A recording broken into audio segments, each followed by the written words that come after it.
इदानीं खलु मे देव बगलहृदयं प्रभो कथयस्व महादेव यद्यहं तव वल्लभा। श्रीश्वरोवाच साधु साधु महाप्राजे सर्वतन्त्रार्थसाधिके ब्रह्मास्त्रदेवताश्च हृदयं वकमितत्वत रण्डय स्तोत्रं गम्भीरं च मदोन्मत्तं स्वर्णकान्तिसमाप्रभं चतुर्भुजान्त्रिनयनं कमलासनं संस्थितम् पूर्वकेशजटाजूटा करालवादनाम्बुजं मुगरं दक्षिणे चाङ्गले पाशवामेन दाडिनी रिपोर्जिह्वां त्रिशूलं च पीतगन्धानुलेपनं पीताम्बरधरां सन्द्रदृढिः पीनपयोधराम् हेमकुण्डलभूषां च पीतचन्द्रदशेखरं पीतभूषणभूषाढ्या स्वर्णसिंहासने स्थितं स्वान्दानुमयी देवी सिपुस्तम्भनकारिणी मदनस्य रतेश्चापि प्रीतिस्तम्भनकारिणी महाविद्या महामाया महामेधा महाशिवा महामोहा महासूक्ष्मा साधकस्य वरप्रदा राजसी सात्विकी सत्या तामसी तैजसी स्मृता तस्या स्मरणमात्रेण त्रैलोक्यं स्तम्भयेच्छनात् गणेशो वटकुश्चैव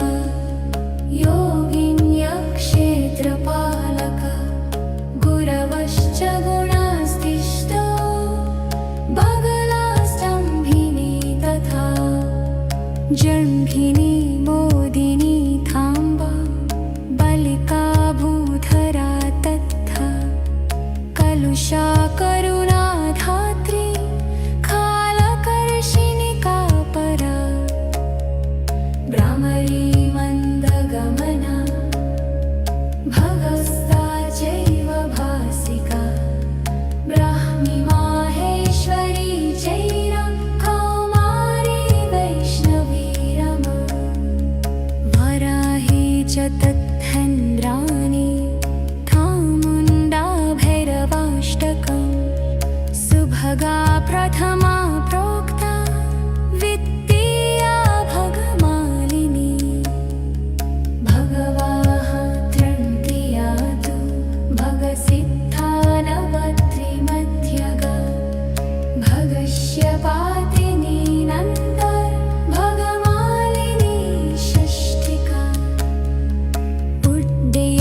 who clap in daylight and curse your name when the candles go out? Tell me, who's still standing when the masks slip? Every once in a while I spiral off script. Not crazy, just too honest for the room. My sight gets foggy, spirit gets loud, and suddenly I'm seeing people for who they actually are. Some folks say I act different. Cute, that's just code for hey, stop letting us drain him. They whisper I change when the blessings hit, but the real ones know I've been the same storm since day one. And if you were with me before I rose, you're still carved into my altar now. So what about your friends? Are they shields or shadows? Will they hold the line when the mob circle or fall like we're parchment? Do they show up when the universe goes dark, or do they ghost like cowards and swear they were praying for you later? What about your friends? The real answer never lies. People do, is it me? Or do folks get allergic to generosity? I get free today like communion, but they take it like it's judgment, like my shine is a personal attack. They turn their insecurities into weapons, declare me their enemy and still sit in the front row. Because envy hates missing the show. They dog me out then act like we're cool, like I can't taste the poison in the air. Sometimes I'm too soft, I'll admit it. I let people lean on me when I should've taught them how to stand. Never thought the ones I fed would steal the silverware, but betrayal always comes from someone you once called family. I've leveled up since then. The boundary work is brutal and divine. If it's loyalty, it stays. If it's treachery, it burns. If a friend is real, they'll walk the storms with you, not just posing your sunlight. What about your friends? Will they protect your name when you're not in the room? What about your friends? Will they choose truth or convenience? Are they built for the long haul or only for the harvest? Answer carefully, your destiny depends on it.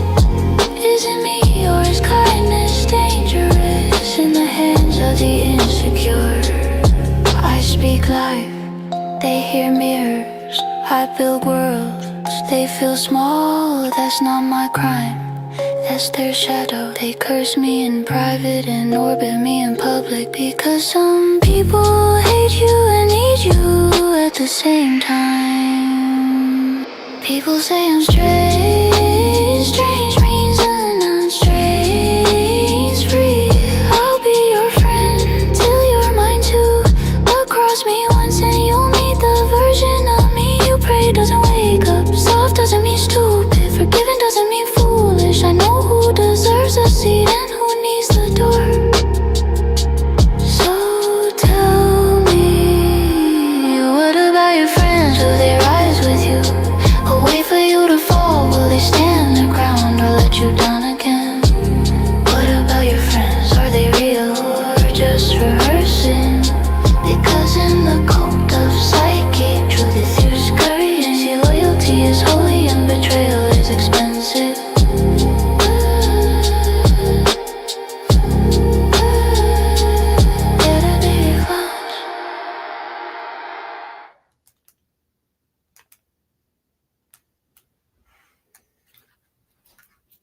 Hello. How'd you like the song? You like that song? I really do.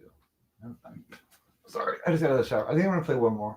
Just to like number 3 better than 2, definitely. But I'm not gonna play the Christine song. That I premiered that on Kate's.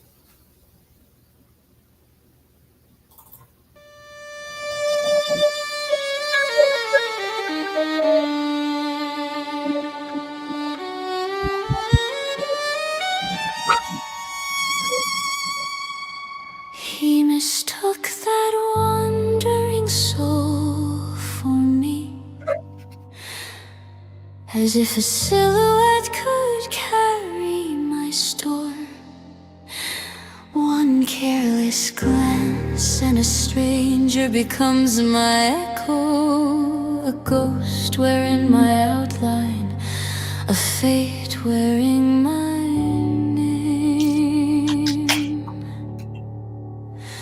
But why should I drag him from the jaws of consequence? Why should I intervene in the machinery of karma when I have bled my way across lifetimes and carved my own throne from the ruins. If I speak, I trigger the spiral. If I stay silent, I let the shadow take the fall. Damned if I stir the waters, damned if I let them still. They call me master, guide, anchor, keeper of the misfits and the wild ones. Eyes in the dark look to me for north. How can I vanish? What happens to the wandering when the lantern dims? If I speak, they burn. If I stay silent, I do. So who am I truly? Can I throw this mirror twin to the walls? Pretend his pain is not a chord in my own chest. Can I let an innocent be swallowed just because he resembles the mask I once wore? Who am I? Can I hide behind the old illusions forever? Pretend the past did not carve its sigils into my bones? Must I shrink my name to a clever lie, an alibi scribbled in the margins of fate? How do I face these people? How do I face the man behind my own eyes? My soul made its pact longer. This life with truth, with transformation, with the fire that refuses to let me rot quietly. Hope found me in the ashes, strength dragged me out by the throat and told me to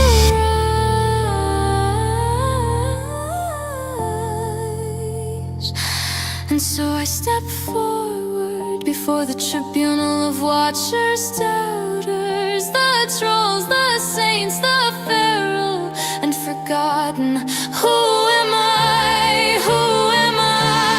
I am Psyche, reborn, untamed, unmasked. I bear my marks, the scars, the numbers, the lifetimes, the proof of all the storms that failed to drown me. And hear me, accuser, this man carries no sin that belongs to you. He is not my shadow, nor my stand-in, nor my sacrifice. Who am I?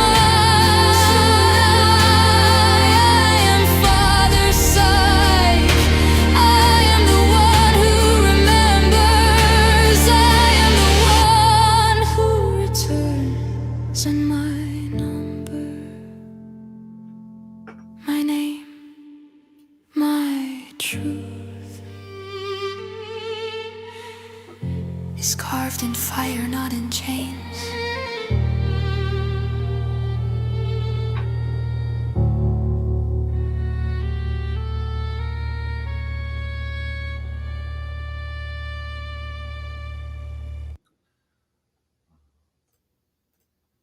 Hello. Oh my gosh, I have a close up.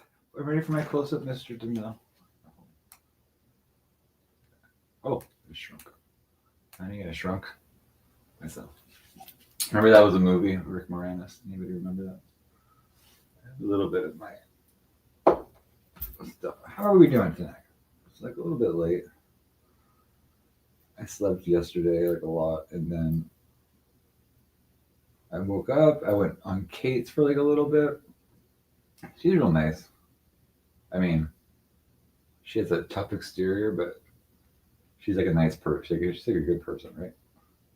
She's nice to me on the show. Like she definitely. I don't know if she likes me that much, but she does like support the show, and I appreciate her. Thank you for coming, Manhattan. Great having you here at Trackable. Jamie's Cowboys. Okay, so we do have the troll decoder. I think it is working, but we can just test out some things. So what if somebody says to you, yeah, you're fake, I don't like you, loser. So if someone types that into you in chat, right? You put in the troll decoder, press enter. Hold on, you actually click on it. Let me see if it's working. Okay, look, it's decoding. Oh, look, it works. Okay, it says this is a projection of deep insecurity. Translation: I desperately want to belong and feel accepted, but I'm afraid that if I show my true self, I will be rejected. I call you fake because your apparent confidence threatens my carefully constructed defenses.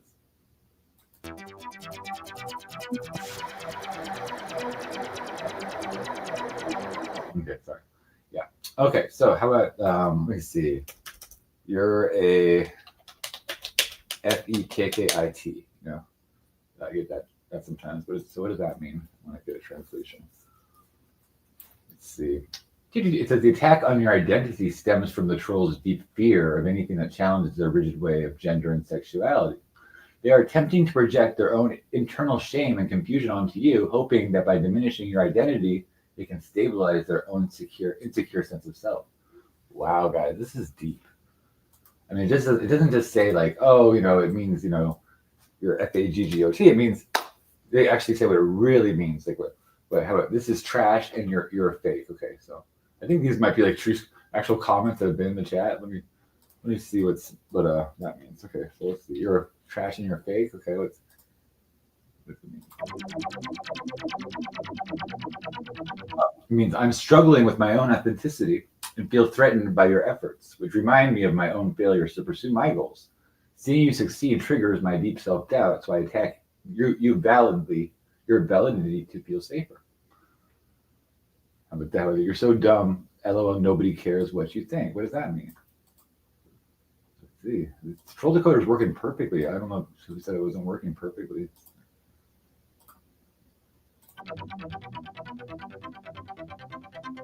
Oh, it says this is a projection of deep insecurity and a fear of being irrelevant. Translation: I feel unheard and insignificant in my own life, so I must tear down your voice to feel momentarily powerful. Your confidence threatens my fragile sense of self-worth. Okay, how about this one? Cringe as fuck, or cringe AF, stop trying so hard, or whatever. Let's see what that means.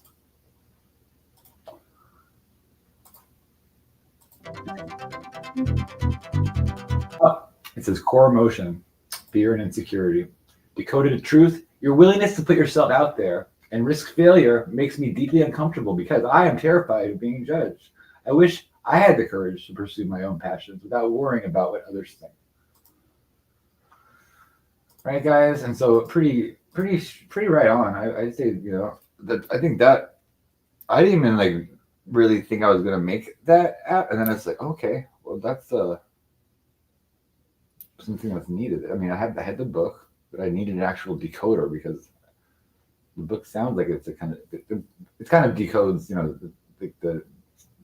the names and the words of it, but having the troll decoder where actually you can take the real time trolls and like figure out what they mean and stuff.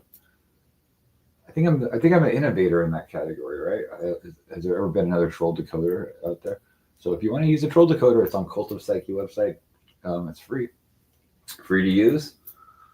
Go ahead and you can also share your result, and also I have a token system on the website. It's really cool because there's going to be like certain things like readings and even like the readings on the site. There'll be like you can always get a reading on the site. I think there'll be like a free one, with maybe a couple cards, and then like you can spend tokens on like a bigger reading, like longer readings, and then it's like you'll get. Oh, you're welcome. And you get if you refer anybody to the site, you'll get a referral for that too. So it's like it does have a affiliate program, I guess. So that will encourage people to share at least the links and stuff, because then it will basically there'll be a lot of cool stuff you can do. So I don't know if I'll start charging tokens for the troll decoder, but I will be selling some on the and and they'll come, there'll be packages of tokens in the monthly memberships, and even the free members will get probably get 100 to 1,000 tokens a month. They have to decide how much they're worth and stuff.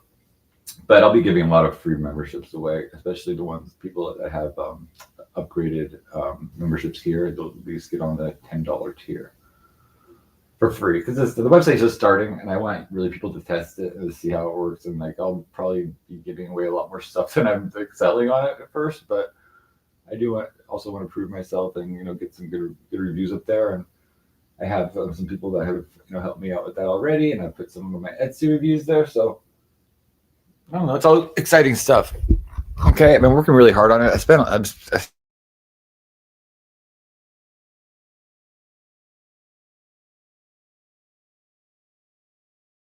time and energy and my brain power, right? Money too. It's been a little expensive, but hey, this is my dream website. Actually, I was never able to make it because I tried coding myself. I'm not good at it. I can't code really. It's like too technical. Just like I was never able to do algebra, and then I would just be really frustrating. Like I'd just be like, oh, I just want to do it. I just need to think of like an alternative path to get what I want, and then not have to go through algebra. I figured it out. It was fashion merchandising. I had a merchandising math class. I got an A in. That was my college math. My later one was statistics, which I also got an A in. But I could never pass algebra. It's just like impossible for me. So I did pass it in high school, but I don't know how. I still have dreams I failed algebra, right? It's football day. Oh my gosh.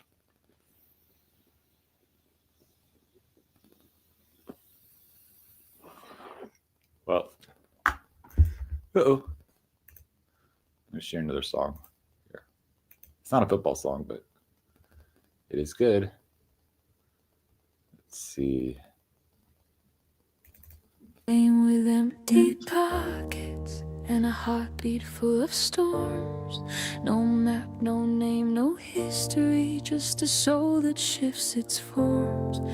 The world turned slow to watch him as the mirror cracked awake. For every step he stumbled was a prophecy at stake. Magus whispered, child, remember you were born before the flame. But Psyche smiled like a secret god who hasn't learned his name.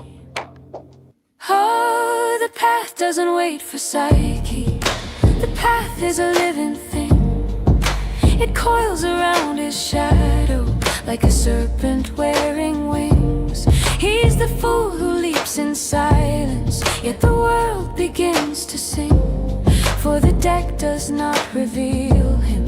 He's the one who reveals the deck's dream.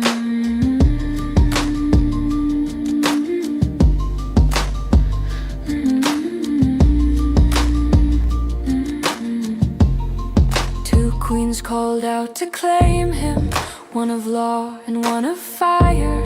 One drew lines with holy geometry, one lit the sky with desire. But Psyche bowed to neither, chose the road where none belong. A trembling thread of twilight between rightness and the wrong. Empress crowned him with creation, tower broke him into flame. But still he walked like a patient storm who has forgotten how to name. Oh, the path doesn't wait for Psyche. The path is a hungry thing.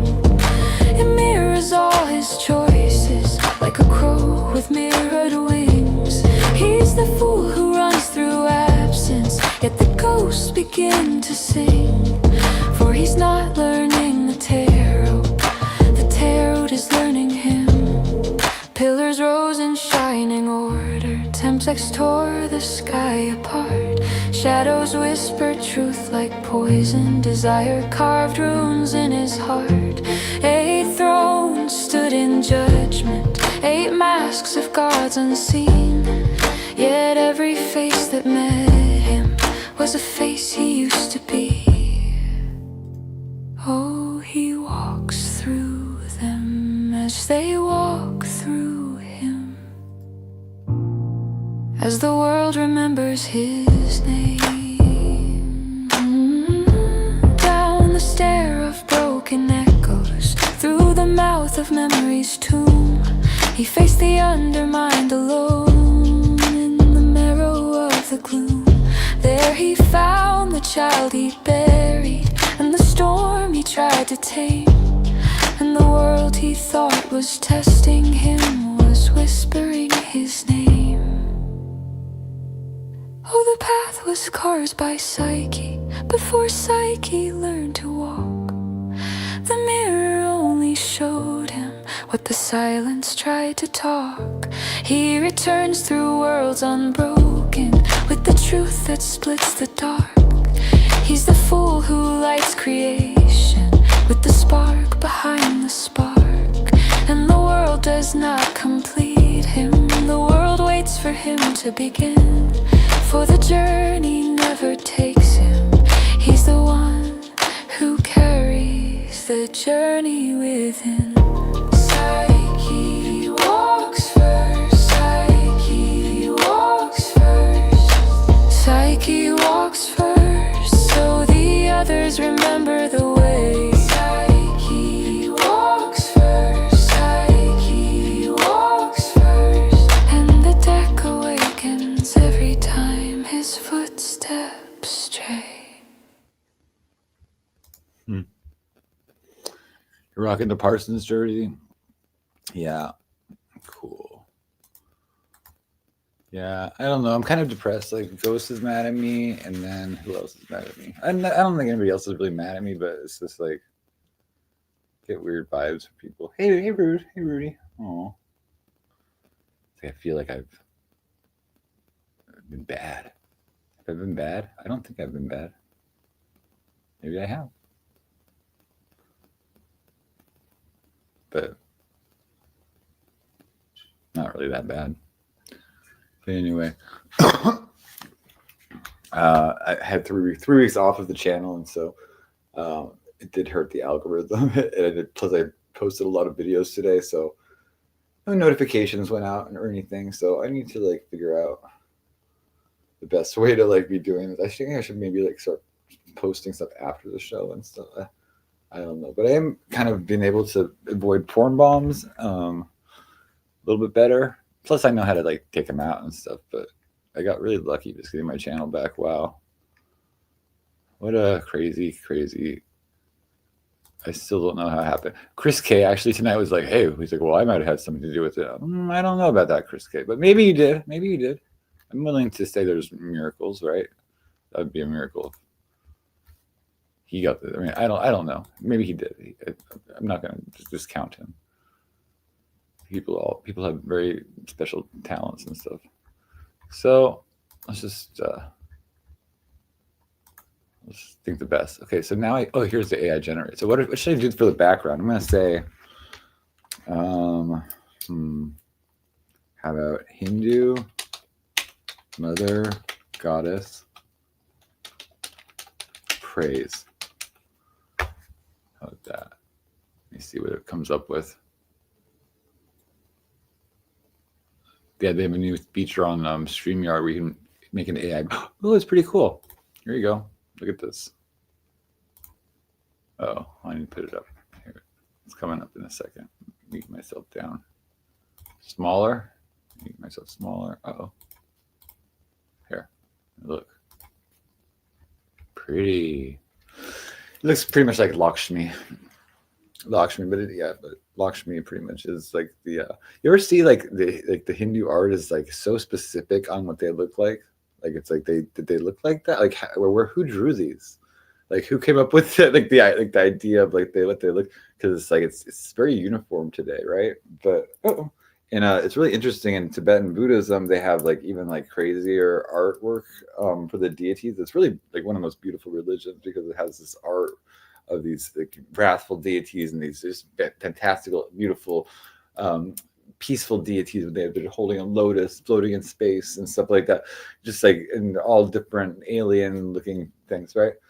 But they have a very specific mathematical way that they come up with all the shapes and stuff like that. So it's pretty cool. Okay, so here's Rudy. Well, anyway, I don't know if you are interested in like, I mean, spirituality, it's like don't be afraid to like look into other religions, and like I certainly would say Hinduism is one of these kings of these very established millions of one of the most let me see, I'll get the statistics for you, hold on.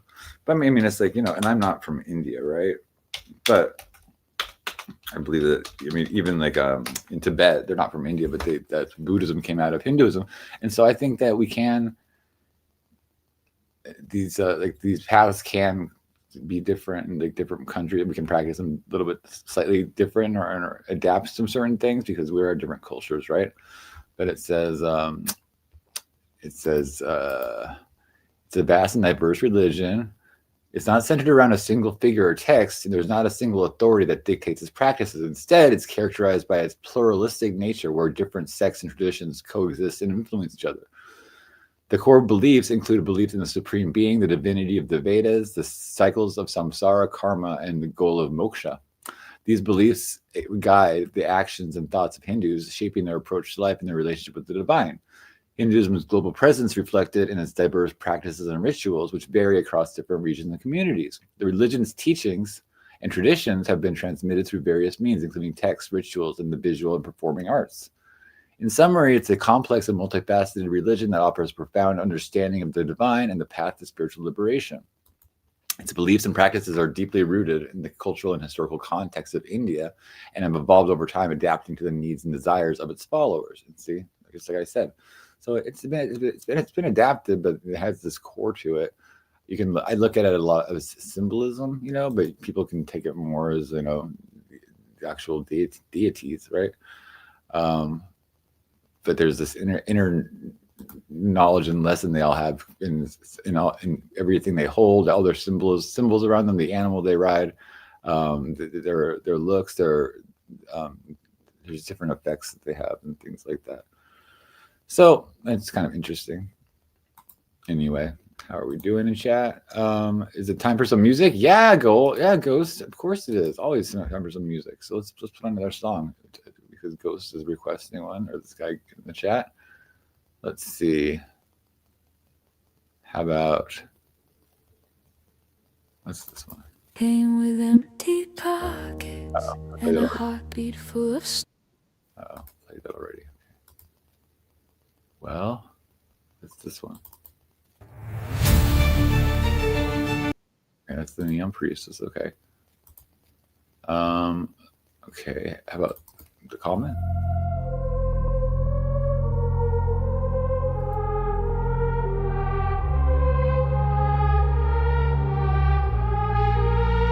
I crawl out the value never kept. Serpent tongue, velvet step. Every secret you hid, I already wept and burned it clean in my scarlet breath. You want my hunger, cause you fear your own. I'm the knife in the dark that makes truth known.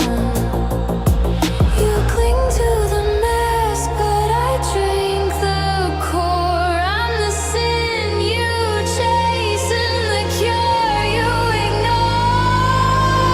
Venus in Sagittarius, I run where the wild stars scream. I kiss like a prophecy, sharp and unseen. Freedom's my altar, desire's my bow. If you can't keep up, then let me go. I love like a comet, fast, bright, true, but I never burn out for the likes of you. I dream in angles the world won't trust. Cold steel logic wrapped in cosmic dust. I feel everything like lightning does. Detached, electric, dangerous. You say come closer, but I see straight through. I love the pattern more than I love you. You want a mirror, I'm a storm instead. Sacred rebellion humming in my head. All placements fused, Scorpio whisper.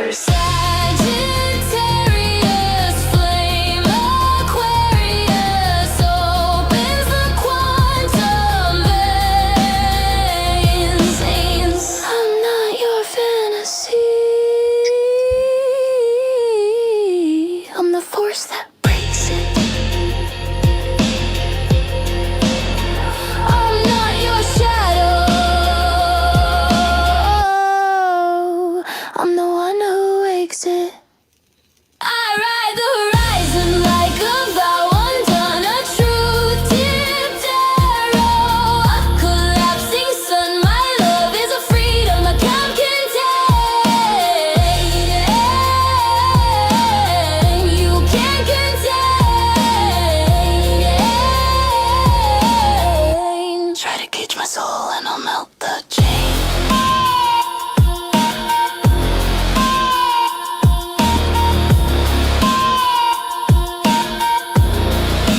Call me Lily, call me born unbound.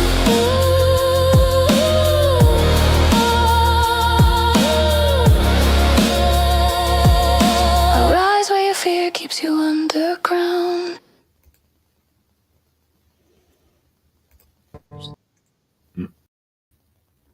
Where am I?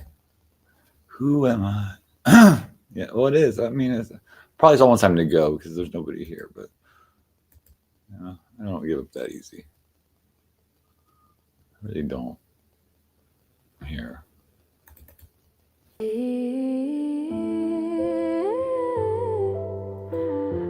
Yeah.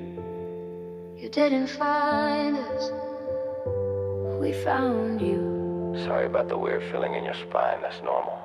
Welcome to the cult where the Wi-Fi's cursed and the truth gets kidnapped gently then rehearsed, where the shadows talk back and the terror throws shade and the guests on the panel look fresh from a side quest raid. We got chaos in the chalice, wisdom in the dark, a troll-proof ward on the door. They still get in but not far. If you're looking for meaning, babe, you're right on track. Just don't ask Google, ask the voices whispering back. So loosen your halo, tighten your hood. We're the only code where the snacks are good. Welcome to the code of psyche, where the weird gets holy nightly, where the prophecy hits politely and the jokes cut deep but lightly. Yeah, this is the code of psyche, where your shadow dances brightly. If you're lost, don't worry, highly likely that we planned it slightly. We're not a real cult, but like we're also not. We got candles, lore, and a membership spot. We got cosmic punchlines, astrology, tea, and the algorithm chained in the back making coffee. Your higher self called, it said please log in. Your lower self's here too, trying to sneak some sins. The middle self, oh, he just showed up for fun. None of us are whole, babe, that's why we're one. Unclench your third eye, silence your doubt. If you hear chanting, just vibe it out. Welcome to the code of psyche, where the wild feels warm and inviting, where the truth comes out fighting, biting. But damn, the lighting is exciting. Yeah, this is the code of psyche, where the lost feels strangely mighty. You belong here, come nightly, where the shadows glow and the strange fits tightly. Sit, breathe, breathe, become. The weird has begun.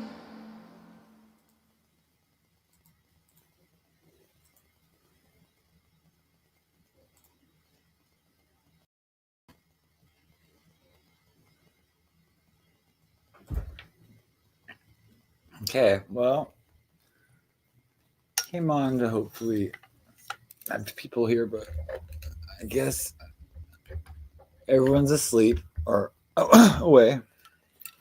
So maybe I'll have to end. It's okay though. It's okay. Sort by 8. Okay.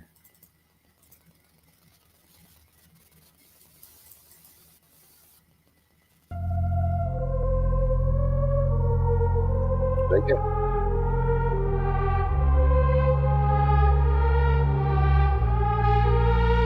I crawl out the value never kept. Serpent tongue, velvet step. Every secret you hid, I already wept and burned it clean in my scarlet breath. You want my hunger, cause you fear your own.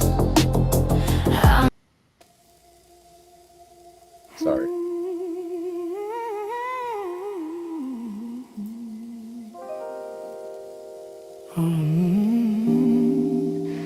A spark, a heartbeat, a crown made of fire, blinking awake in the void. Some are born to follow the path, some are born to break it. But a few are born to carry the sun.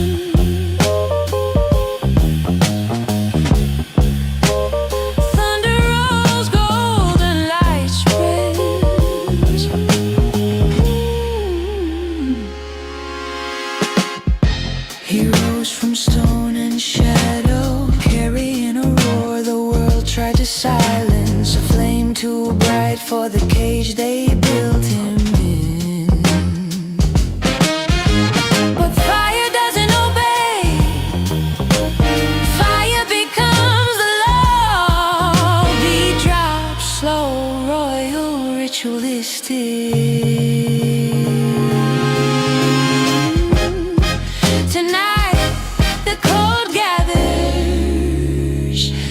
To worship,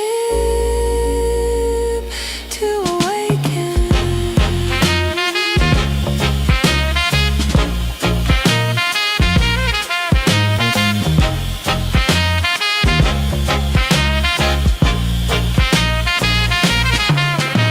The throne didn't wait for a perfect man, it waited for a relentless one. A man who turned scars into sigils and every downfall into a stepping stone, carved with his name. When he walks in, shadows flee.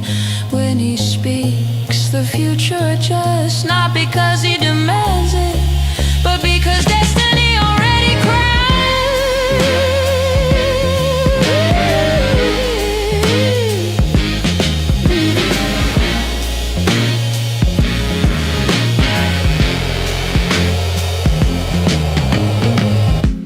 A lion made of light, a sun wheel turning, silhouettes bowing in awe.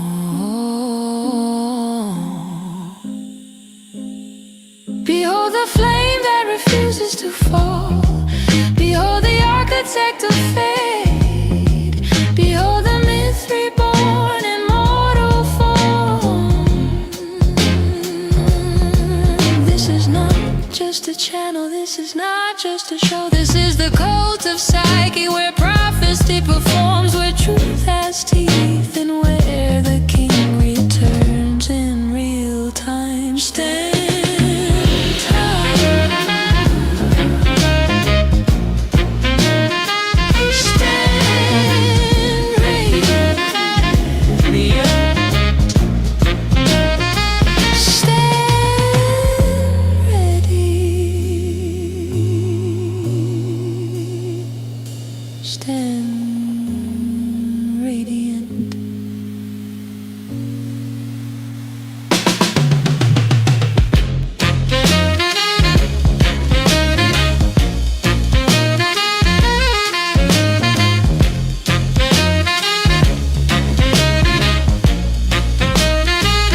You didn't find us.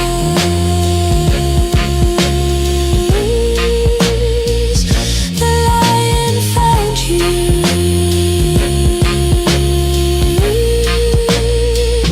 The lion found you.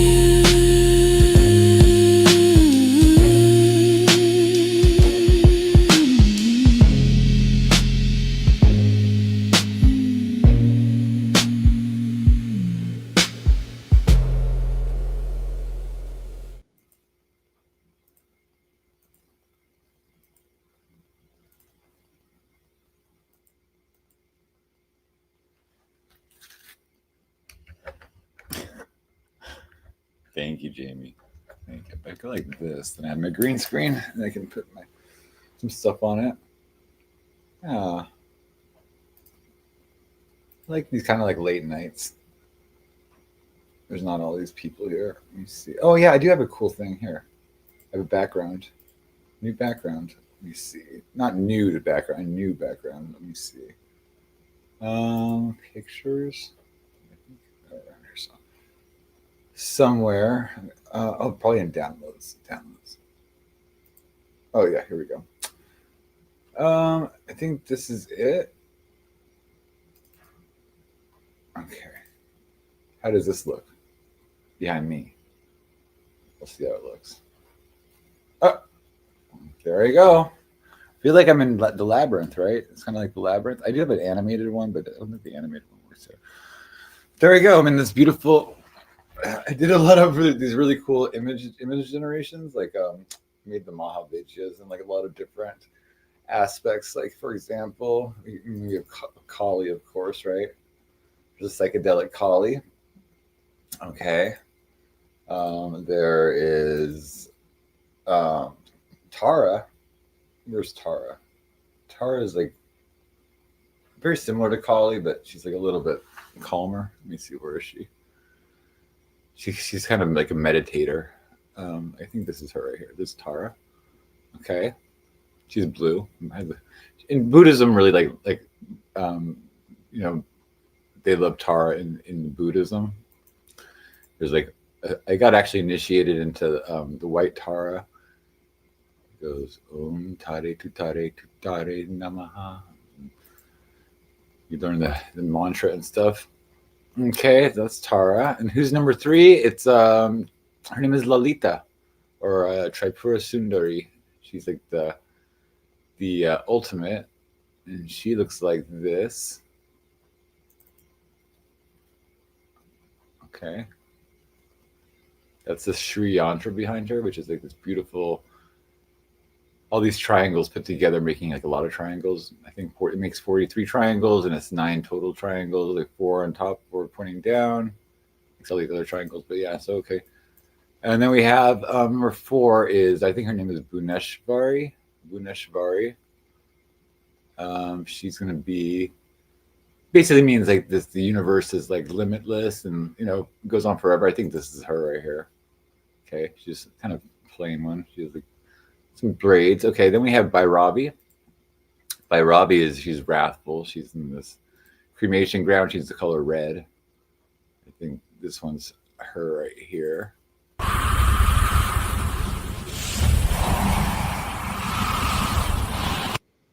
Okay, I do have some of these animated. Okay, a lot of them animated actually. Let's see. So that was Bhairavi. Okay, we have Chinnamasta. Can we see Chinnamasta, please? Where's our Chinnamasta? Chinnamasta is called the headless one. I think she basically beheads herself. I don't know if I can show that one though, because it's a little bit racy. Is this it right here?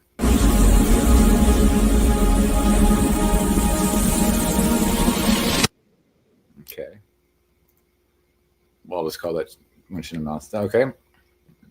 We have Dhumavati. Dhumavati is like this kind of old lady energy. Here, right here.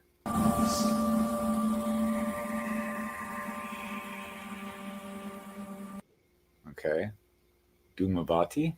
Then we have Bagalamukhi. Bagalamukhi is like the Mahavijaya, or the mother of quieting things. Like, she turns things into their opposite, actually. Okay, so we have. Oops. So here's an example of her here with like the trumpeter of judgment.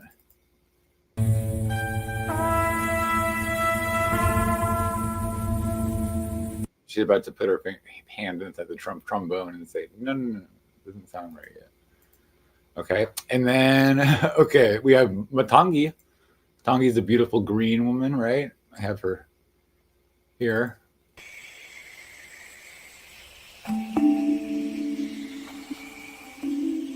I think she's better at the Veena than that, but, that's all I could do in a few seconds, okay? Then we have, who else do we have? Do we get everybody? I think, oh yeah, we have, finally, we have Kamala. Kamala is the lotus woman, and where is she? Oh, here's Chinnamasta. See, she's holding her head. Okay. Or I don't know, whoever that is. whoever that guy is. Hey, what's up, Joni? How are you? I'm just showing some of these pieces I did. It's pretty cool. I don't see the Kamala, and actually it's kept generating like Kamala Harris for it. I didn't know why, but like it was kind of funny though. It's like I was like, okay, that's not the right Kamala. I think this is her Kamala right here. That might be Tara too, or that's actually Matangi actually because she's green. But you know, some of the stuff they do kind of overlap in a lot of ways. Here's another Kali.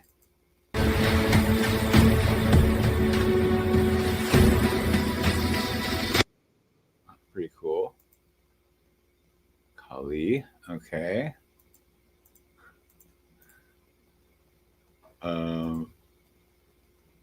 Here's my background. Here. I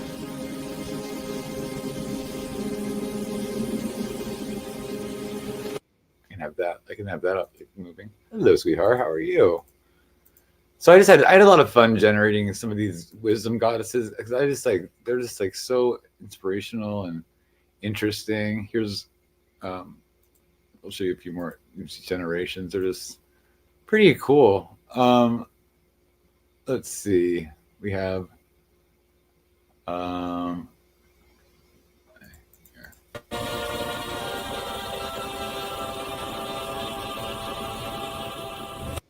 Okay, that's one.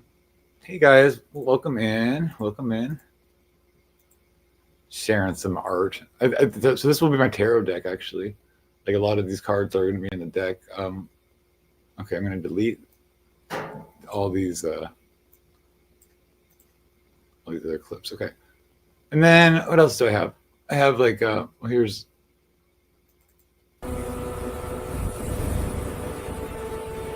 have that for a French kiss. He's like I surrender. I surrender. How's that for a French kiss? Oh my god. Excuse me. How's that for a French kiss? And then I sound like the Lynch Lady Doris a little bit. Oh, a fair queen? Oh no, not the fair queen. Remember when that guy he hit the people with the SUV? His name was, I forgot his name, but it was Daryl Brooks or something like that. And he hit like they had these things called like the grannies, like the Christmas grannies, like the singing granny Christmas. There's these grannies in the parade. Well, they're gone now, but okay. Anyway, I don't know if I believe that story, but anyway, so I hope you enjoyed some of those images, and I mean they do have a ton of them. Pictures. Anyway, okay. So, oh yeah, I have some more here. Full screen view. Extra large. Okay, so here we go. Yeah, these are ones I just made earlier. Like this is pretty cool. The Dairy Queen. Not the Dairy Queen. There's a Dairy Queen. There's actual real. Is it a drag queen? I always thought the Dairy Queen would be a drag queen. There's literally a video of it. Well, that's suspicious. Why would it be on video? I mean, that's pretty good timing to get it exactly on video, right? Unless it's like, I don't know. I'll reserve judgment until I see the body, which I will never see the body, right? Okay. And oh, this one's good too. I don't know if you ever saw this one.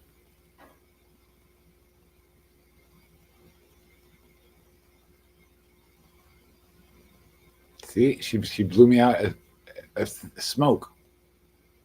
That's pretty cool. There's a video of that guy, you know, the other guy too. I'm not gonna get into politics too much, but there's videos. Just because there's a video of it doesn't mean it's true. You know, there's things called deep fakes. There's things called acting. There's things called, you know, things that are usually on camera are actually usually staged. You know, usually. It's very rare that somebody has a camera ready at the right exact moment, in the right place, the right time. But sometimes it happens. But usually it's staged. There's something on camera, unless it's like, you know, a baseball game or something. But then again, they're probably freaking staged. Okay, what do we got? Oh. How are we doing, guys? I love you guys. Oh my gosh, I get all these messages about. Oh, there's Chris K. You ever get these messages? And it's like these people are like, I just feel like sending you like people you don't know, and right, and they're like, oh, I want to like, I'll send you. They don't ever fall for that because they'll say, oh, you need to pay for like some kind of thing. Oh, I'm cursed. What's her name? Oh, that lady Bathory was like, I posted something about Arachne. Arachne was like she had hubris, right, where she thought she was better than the gods, and so she could like win against the god. And she actually was a better weaver than Athena, but Athena was the goddess of weaving, right?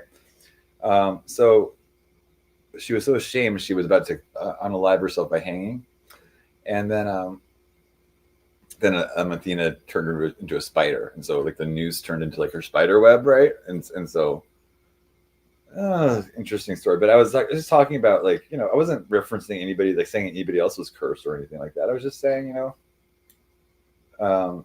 the it's a wicked web we weave. The more we try to deceive, right? It's a wicked web, and what a wicked web we weave. Yeah. And so when first we practice to deceive. So we've all done it. We all have our hubris. We all, it's like nobody's innocent of anything, but everyone likes to project, or people like to project their evil onto other people and like say, oh, that person's evil. I'm good because that person's evil, right? Muting, at least the chatters are cool. I'm so sorry. Hold on. You guys can't hear me? Can you hear me now if I put it closer to me? Hello? Hello? I don't mean to be muting. I'm sorry. At least the chatters are cool. You just have to say, "Hey, Psyche, I can't hear your mic." It's like I can't hear myself how you hear me because I have. You're voting purple. You're voting for like Barney. What is that? Purple. Purple is red and blue, so it'd be like what, a libertarian? I'm a libertarian, which is very about freedom and things like that. But I'm not really political though. It's I think it's like two wings of the same bird. Scary bird, purple bird, maybe. Just put on a video. Let's see. What am I going to play for you? Desktop, new. Let's see what they got.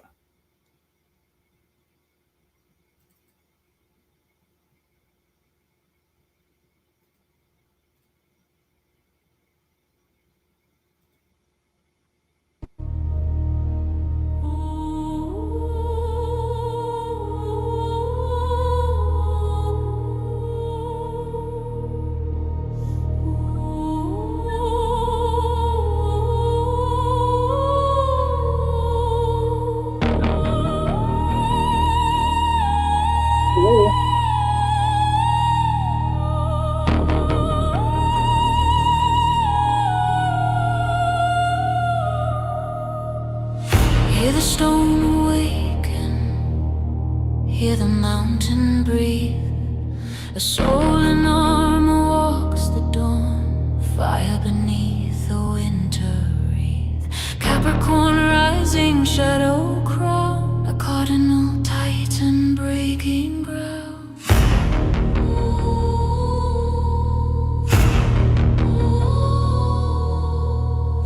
I was born with a storm in my spine, blueprints etched in ancestral design. I climb where the ghosts refuse to go, turning pressure into marrow glow. Every downfall is a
demons kneel when they stand before me.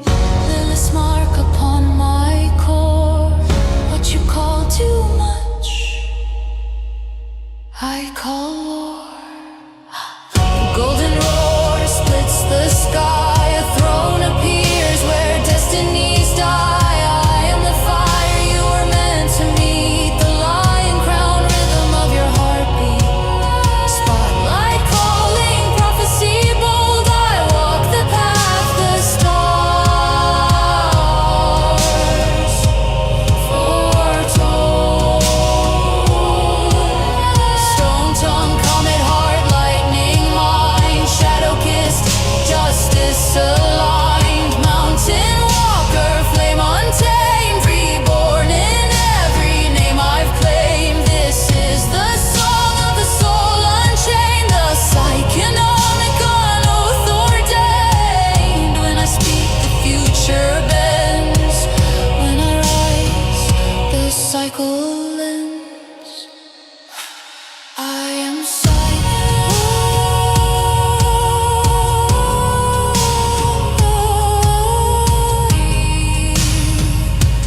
I am myth reborn.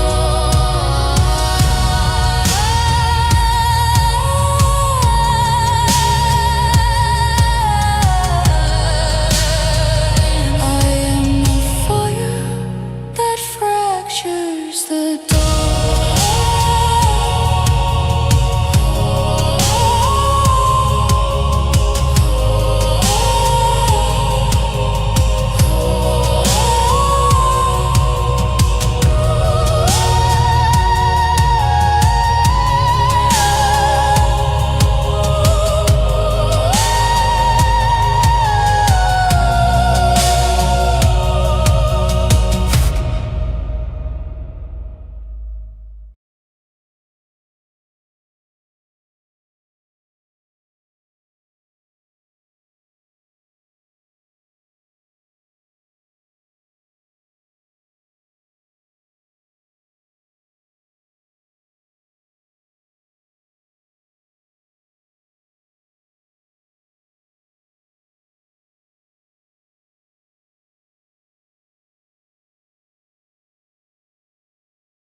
Can you hear me? Here. There I am. Hello.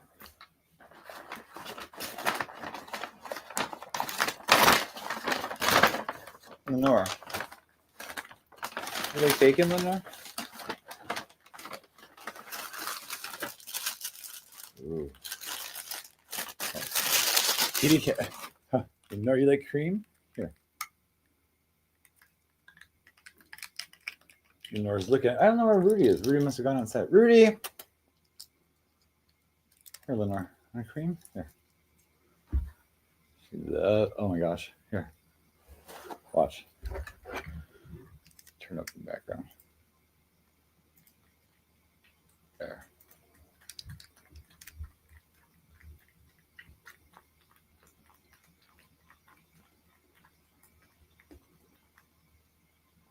Oh. Oh, you love it?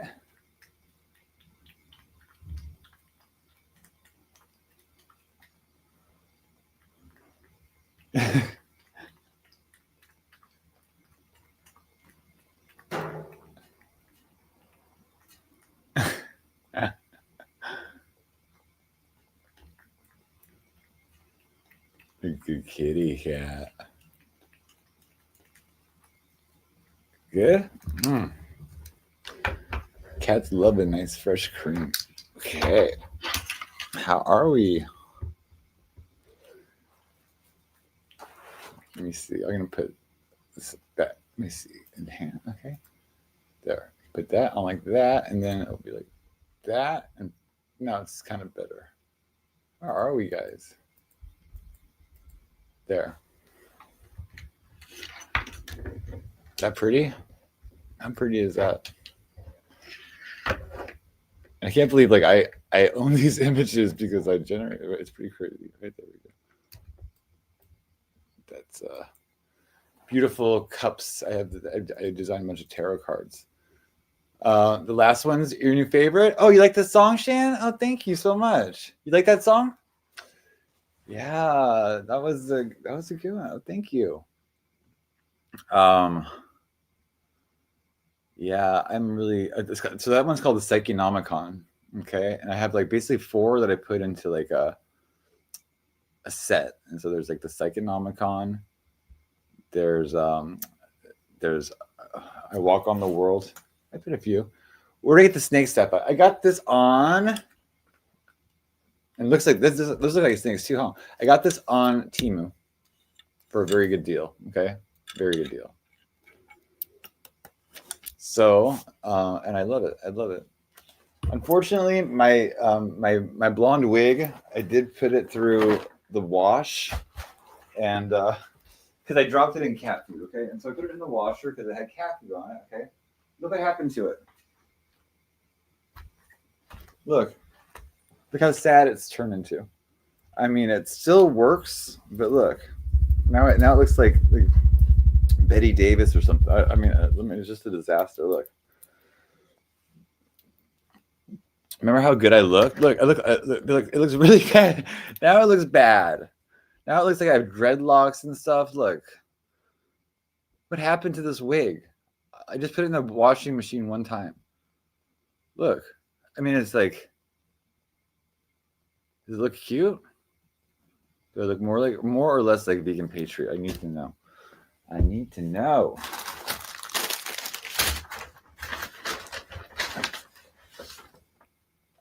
Yeah. Oh my gosh. Look. Oh my God.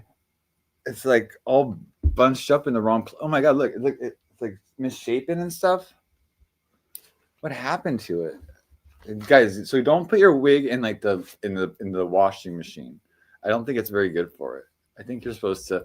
I look like I belong in Parliament next to Benjamin Franklin. Yeah, maybe I mean, now I really do, right? I mean, it's like, wow. Ooh, that's good coffee. Love good coffee. Yeah, you like an albino Medusa. Okay, I like that. I can dig it.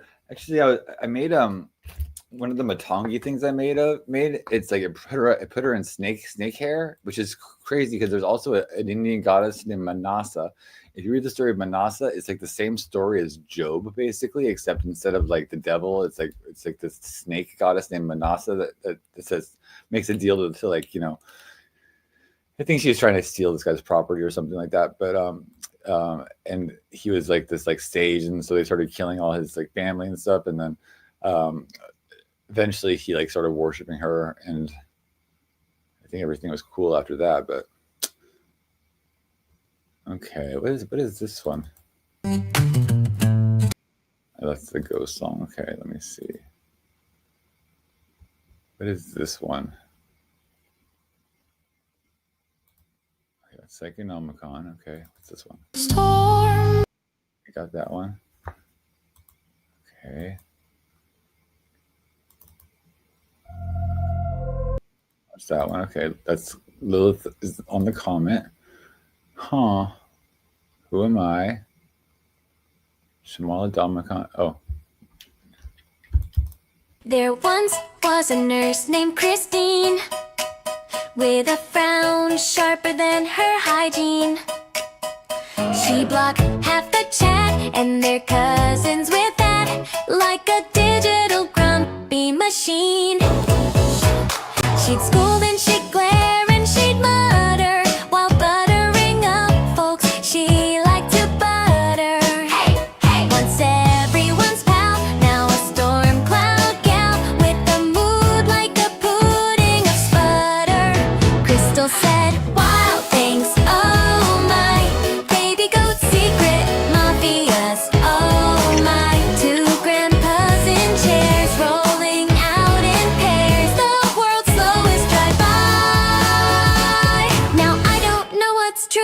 what's meme, what's legend, and what's just Christine. But one thing is true, she's allergic to you. Click, blocked, like a chat room guillotine. So here's a small cheer, soft and clean. Boo, Christine! But cute, never mean. May her Wi-Fi be slow, but her karma still glow, and her heart stay less cranky than seen. Dead cheese. Okay, so guys, we got our first troll of the night. So I'm going to put this in the troll decoder. I'm going to share the screen and show you the new troll decoder. So what this person said, what they say, in a really rude comment, they said, imagine you think this is alive. Okay, so I'm going to type that in my troll decoder. Imagine you think this is a life. Okay, so that's what they wrote to me in the chat, right? So I go like, okay, so I just put it through the, boop, boop, boop, boop, boop. Okay, put it through the troll decoder. Okay, here's what it, is it working? Okay, no, it worked. Okay. It says this comment stems from a deep insecurity and frustration. What the troll is actually saying is, I am constantly questioning the meaning and value of my own existence. And seeing you find joy or purpose in your life makes me confront my own lack of fulfillment. They are projecting their internal void onto your reality. Well, please stop. Please don't do that. I don't appreciate that. Yeah, I know Kate did have a live. Yeah, Rudy, where's Rudy? Yeah, Kate had a live, and I like Kate, and it's like Kate got kicked out by Christine. I got hidden by Christine too. Imagine saying imagine all the time, exactly, right? I mean, Rudy, where did Rudy go? I mean, he was just in here. All the cats were just in here. I think that it's a little bit rainy, but anyway. But I hope you guys. So if you go to cultofpsyche.com, there's a free troll decoder there. Okay, you just saw it, but if I refresh my page, I think so the player will come up too. Okay, so you can actually have a look at this. Show you the troll decoder. Share the screen. Okay, Cult of Psyche. Okay, so it says transform toxic troll comments into their true meaning using AI-powered mystical translation, powered by Father Psyche's sacred AI. The troll decoder uses advanced AI to translate hateful, toxic, or dismissive comments into their underlying emotional truth. Instead of reacting to surface-level negativity, you can understand what the troll is really trying to communicate. This tool helps you practice compassion, maintain your peace, and see through the illusion of online toxicity, right? And so there's some examples of it and how it works. It's really easy, really simple. You can also get the Trollpedia if it works. Oh, look at there's the secrets of the troll. There's the Trollpedia. You can look inside, preview of some pages. Can you? Yes, you can. Oh, the Neo Trollpedia. Look how good that looks. There we go. There's a music player. Some reviews on it already. Okay. My Blood of the Troll. 10 Tactics, 10 Remedies. A lot of good stuff in there. And Tactics and Remedies 10 bucks. But don't misunderstand me. I'm not rehabilitated. I am not cured. Troll blood was never vanishes. It just learns new rhythms. I still smirk while writing this. Still slip barbs onto my apologies. Still mock even as I confess. That's the nature of the beast. But I offer you my honesty, crooked as it may be. That's from my introduction called Blood of the Troll. Because I am like from a long line. I should begin with a warning. I am not a mean troll. At least not anymore. What you'll read here is not a handbook for cruelty. But neither is the hymn for innocence. It's a confession, a field guide, and a crooked autobiography. The truth is, I can't help it. I have a little troll blood in me. Trolling is my inheritance, not castles and jewels, but masks and mirrors, a scepter made of sarcasm, a crown of chaos. I was raised not in palaces, but in comment sections and live chats where the battlefield is attention and the prize is outrage. But here's my confession. I regret it, not because I'm noble, but because trolling is a hollow throne. The high fades, the kingdom crumbles, and you're left laughing into the void with no one left to hear you. Right? So true. So true. My best-selling book, Trollpedia. So what me and Kate are talking about, don't care. Leave her alone, the ones watching. I know. Oh, wait, hold on. Yeah, we're talking about Kate. I thought we were talking about Kate. Yeah. Dr. Smash or whatever, wait till you have a relationship with somebody. Then you like get in a fight with them, you don't like them anymore, they don't like you or something, right? And then it's like they have friends still that you're friends with, and they're like, oh well, that person's perfect. I don't understand what the problem is. They're a wonderful person. I had no problem with Christine until she turned on me, right? And then when she turned on me, I had a problem because now she pays to get me out of chats. She hides me in chats. She says I'm stalking people. She says fuck me, go to hell, and I didn't even do anything. All I did was have Crystal on my show, giving her conspiracy theories like she usually does, and Christine got in the crossfire of that. It wasn't my fault. I don't control. I don't control Crystal Marie's mouth, right? Does anybody I don't know? I could have kicked her off the show and say, "Oh, Crystal, no." But it was kind of interesting and funny. And I said it was baby goats, right? They're called kids, right? Yeah, but that's what happened with Christina. Christine used to be a friend of mine, but she just turned on me. So, like a lot of other people. And then today I just stopped the Vita's chat just to see, because I was hidden there by Bronzebird the other day. Like I heard from several people. Oh, what are you doing here? And then it's like, you're harassing women. Because I said Sweet Pea was fat, probably, or I don't know. I said Sweet Pea was probably like 500 pounds, and I said Beta, but had an annoying voice. I mean, right? Sweet Pea has her whole YouTube channel is making fun of me, guys. It's like I don't have panels making fun of people. Okay, I don't have sometimes people get made fun of on the panel and stuff, but I don't have panels. Let's talk about this person. This is the topic of the night. Is let's talk about this. I try to keep her name out of my mouth for the most part, but she's just so rude about it. And then it's there's these little jokes that are just so passive aggressive and obviously trying to target me about it and stuff, but it's just so dumb. Yeah, but that's the enemy to hate and bond over. But I don't like the hate bonding. I say it's I want to bond over love, not over people we hate the same people.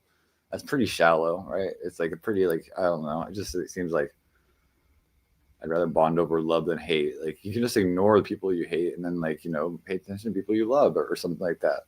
But even if you hate somebody, that's showing a lot of emotion, and so it's it's better to be indifferent. I guess that's the really opposite of love, other than hate, is indifference. Because because there's still emotion involved, right? So I feel like I'm having a drink right there. It's more like bondage. Yeah, we just watched a movie called Of Human Bondage, Shan, and it really does remind me of my life, a lot of my life, where we have these, it's about this guy. His foot is all messed up, so he has a club foot or something, and he likes this little floozy waitress, right? The Shallow Hal, right? He likes this floozy waitress played by Betty Davis, and she's in her 20s, right? And then it's and she's just not interested in him. She always says, "Oh," she doesn't like to kiss him, and she's always saying, I guess I have time. I have nothing better to do. And then she is making out with other guys in front of him and stuff, his friends. He finally gets in another relationship with somebody, and then it's then she calls and she's pregnant, and then it's and then she gives away the baby and stuff, and then she leaves him again, and then she comes back and she burns all his stock certificates so he can't cash in. Dr. Manhattan, just think about this. I don't know what goes on in your relationships. You don't know what goes on in mine. So it's I know sometimes people could see, oh, that's a perfectly nice person. I have. It's not your stuff that I have with her. It's my stuff. It's me and her. It's nobody else is involved except just me and her. So that's why nobody will understand it except for us, right? Yeah. So it's I'm just saying, it's just because you don't see it doesn't mean it's not there, right? It's there's just that's what's really frustrating about some people. They'll have a narcissistic partner or a psychopathic partner, and then it's they'll be crying for help, and everyone will well, he's such a nice guy, because they have a superficial charm at times, right? They can okay, but that's what you just said. Oh, you know the difference? Okay. Well, I'm just saying, difference in what? Because it's I said I don't know your relationship with her, so you might have a whole different one, because it's a different dynamic. You can't just look at your relationship and say, oh, that's how it is with everybody, right? Because maybe there's stuff that happened that you don't know about between us, right? Just think about that, right? That it's just our relationship and not anybody else's. Just I don't know what's going on in your relationship with her. So anyway, I don't know if that makes sense. I know. Well, I'm just making sure, because when you say, well, every time I see her, she's fine. I'm saying, just because it seems like that doesn't mean I'm wrong. Okay, that's what I'm saying. I'm explaining myself too much. The tail kicks off. Let me. Oh, terrible. Yeah, I gotta stop explaining myself. Who do we owe explanations to? Nobody. Actually, when people explain themselves, it actually like gives people like points to the jump on, right? It's like, so done.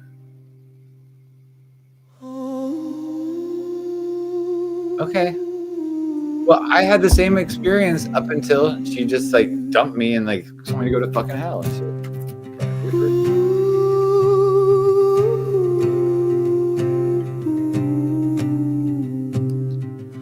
Born beneath the split white sky, no curtains drawn, no alibi. The stars carved out my name in light before I learned to stand upright.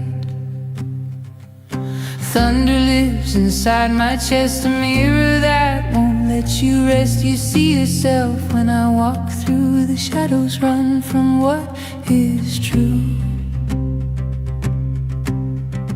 I am storm-born, lightning tongue, singing songs the old gods sung, gathering the lost, the wild, the scarred. We're all just light that's traveled far. I am storm-born, can't be caged. Every wound became a page, standing in the open air, speaking truths that strip you bare. The broken ones, they know my name, not because I've healed their pain, but something in my eyes says clear. I've been where you've been, brother, here. This voice was never mine alone. 100 ghosts inside my bones, they pass the flame from hand to hand. Now I'm running their command. I am storm-born, lightning tongue, singing songs the old gods sung, gathering the lost, the wild, the scarred. We're all just light that's traveled far. I am storm-born, can't be caged. Every wound became a page, standing in the open air, speaking truths that strip you bare. They try to shame what stands in the sun, but you can't cancel what's already begun. I smile while I tear it down. Revolution wears a grin, not a crown. Between the worlds I walk at night, half mortal, half second sight. The veil is thin where I was made. I remember the temple, the altar, the blade. I am storm-born, fearless, free. The stage was always meant for me, not invincible, just unafraid. I survived in public, scars displayed. I am storm-born, myth awake, turning suffering to scripture, lost to fate. Come stand with me in the clearing's light. We're the ones who choose to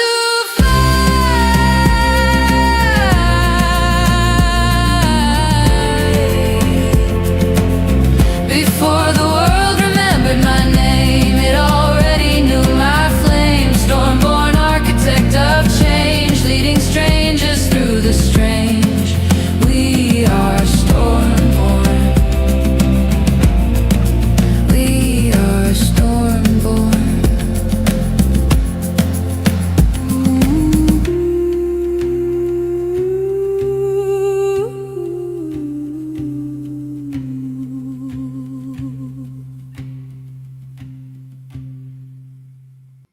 Yeah, we are storm-born. Okay, so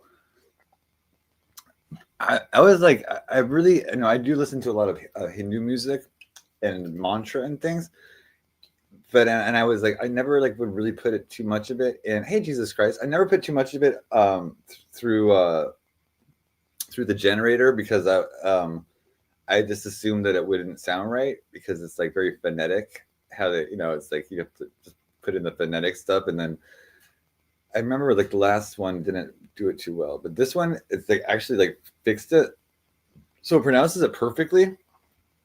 So I get to share one of my favorite pieces. It's called a dondacom, which is it's like a hymn. It's like a big run-on sentence, like a very long sentence. It's just like 5 or 6 minutes long.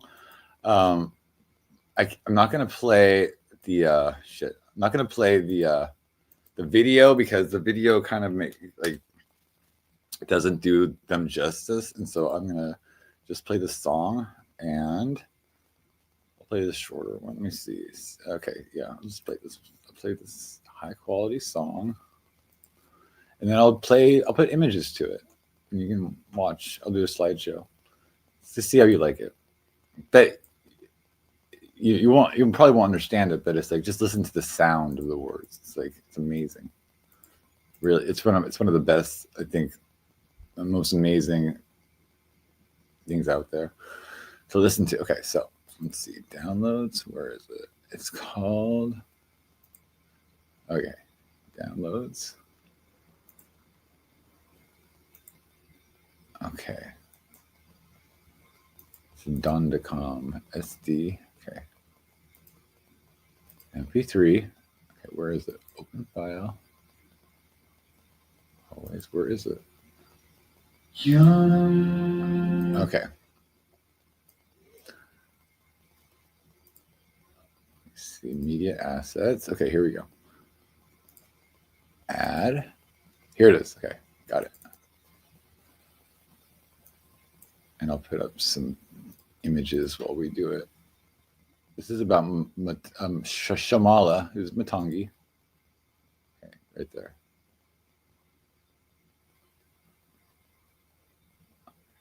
Basically, it's just a beautiful thing, but it's coded. It's like, I mean, it's very beautiful words. Okay, the guy that wrote this, he met her, the goddess, actually in person. I was inspired right on the spot to write it. Manikya vinamupalalayanti Madalasam manjulavagvilasam Mahindra nilajutikomalangim Matanga kanyam Manasa smarami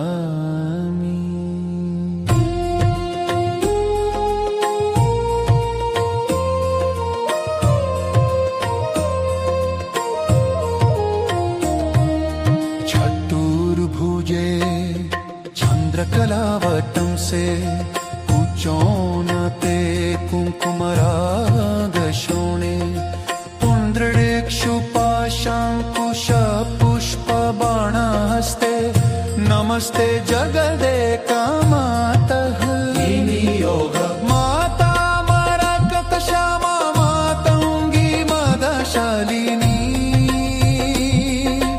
कुर्यात् कटाक्षं कयानि कदम्बवनवासिनी स्तुति जय मातंगटने जय नीलोत्पल द्युति जय संगीत रसिके जय लीला शुकप्रिये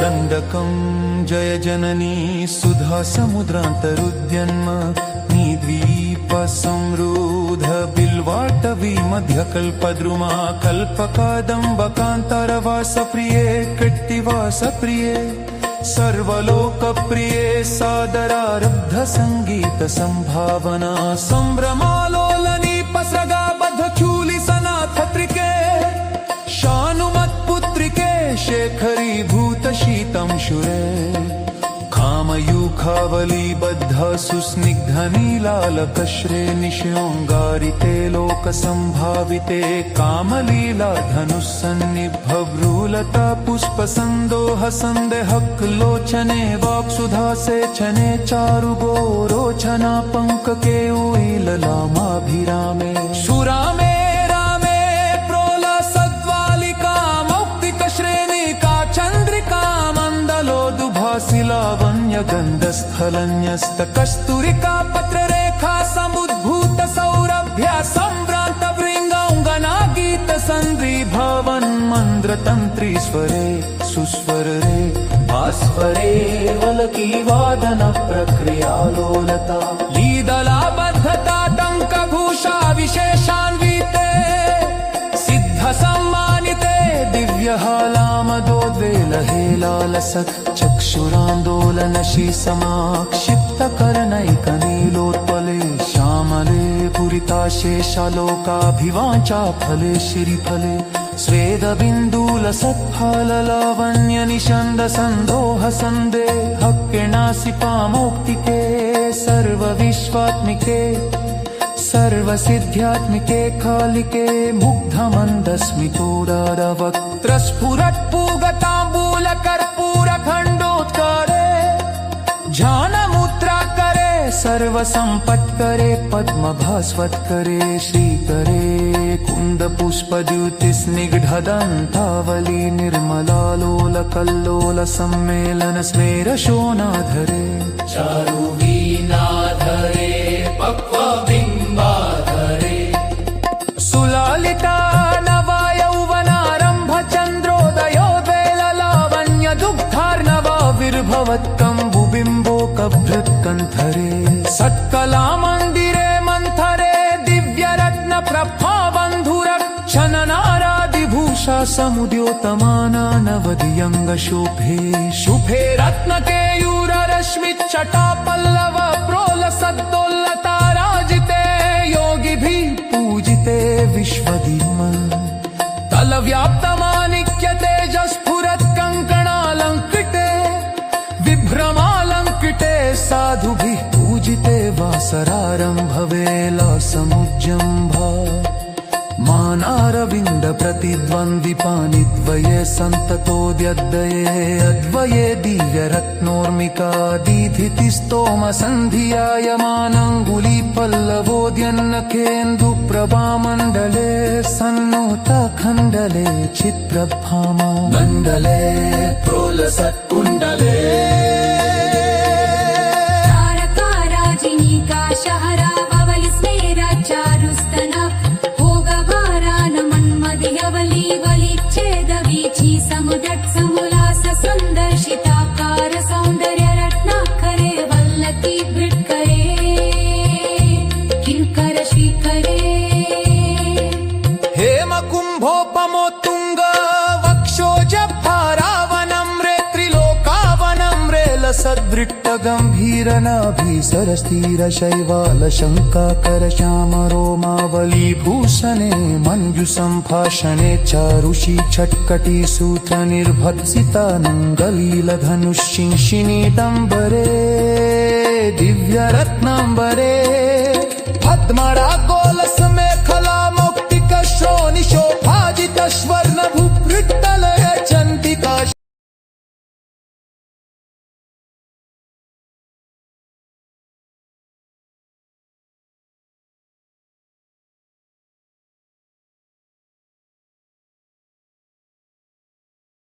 Are you in California, Smash? The 99, the dog was walking on the center median. Oh, did the dog get hit? I hope the dog didn't get hit. Okay, I'm going to call Mr. Rudy in here. Rudy.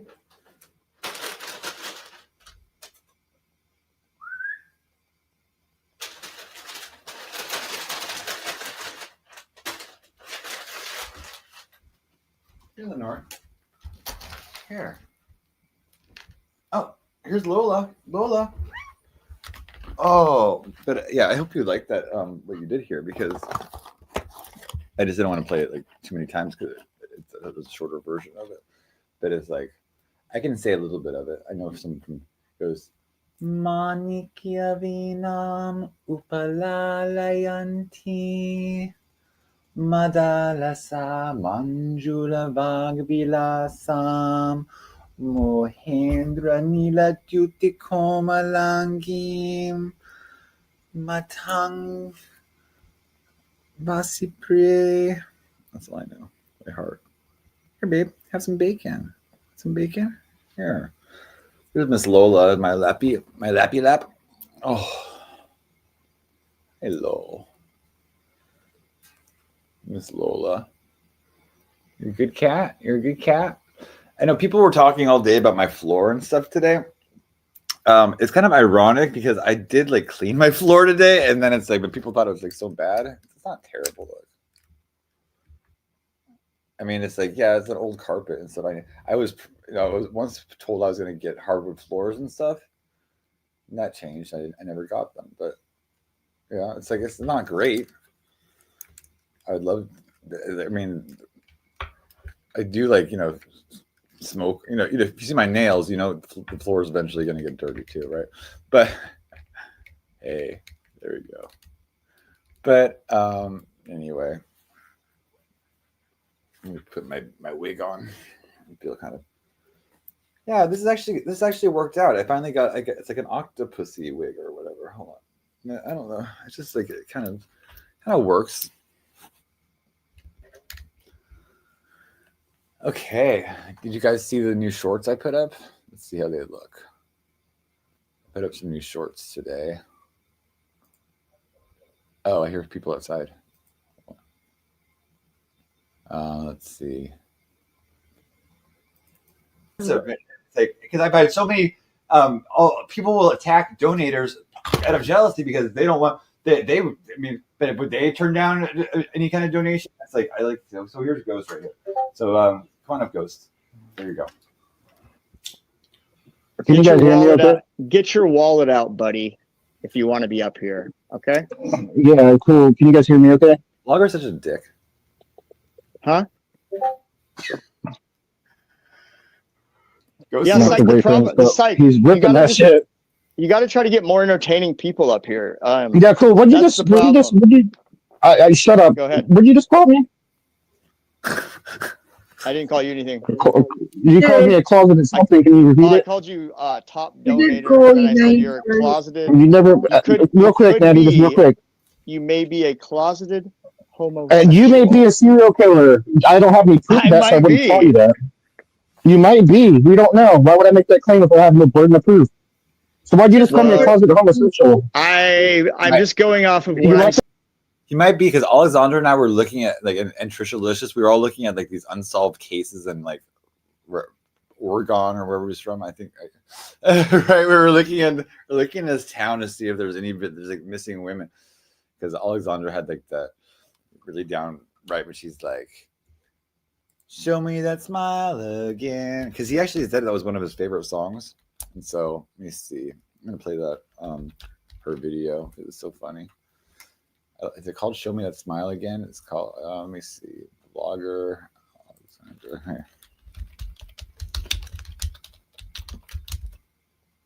Okay. It's on ip2wiki.info.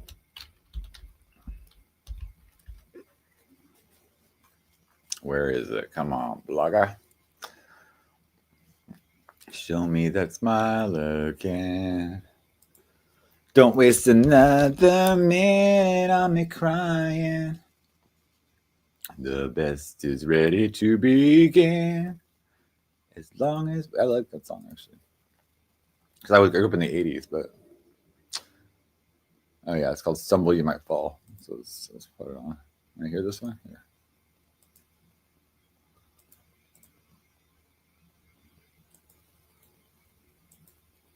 Yeah. 42 and the lights still burning. Show me that smile again. Stumble, you might fall. Stumble, you might fall. I've been living on the screen, every night on display. Chasing numbers, chasing voices that keep drifting away. Try to keep it all together, but it's pulling me tight. Feeling older in the daylight, younger late in the night. They say, man, you got a gift, but I don't feel it at all. And every time I miss a beat, stumble you might fall. Stumble you might fall. Stumble you might fall. But I'm still here, man, I'm still standing tall. Looking for a spark in this digital hall. My reflection breaking small. Show me that smile again. Show me that smile again. I wanna get extreme, get uplifted. Find a little truth and get my spirit shifted. I wanna get extreme, get connected. A midlife crisis, never expected. Stumble, you might fall. Yeah, stumble, you might fall. But I'm still calling. Show me that smile again. I've been dealing with the doubt, with the pressure to grow. Talking in the empty spaces while the minutes run slow. People see a little avatar, but they don't see the man. With a future in a flicker and no backup plan. Try to laugh it off, try to answer the call. But in the quiet of the morning, stumble, you might fall. Stumble, you might fall. Stumble, you might fall.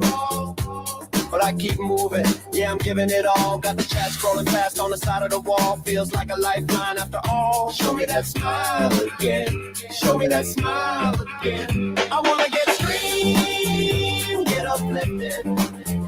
Find a little truth and get my spirit shifted. I wanna get extreme, get connected. Middle of a midlife, never expected. Stumble, you might fall. Yeah, stumble, you might fall. But I'm still calling. Show me that smile again. 42 and now my beats played out so jive. Not sure what to say when I go live. Maybe wearing my leather motorcycle jacket will help. Stumble, you might fall. Stumble, you might fall. Still chasing that call. Show me that smile again.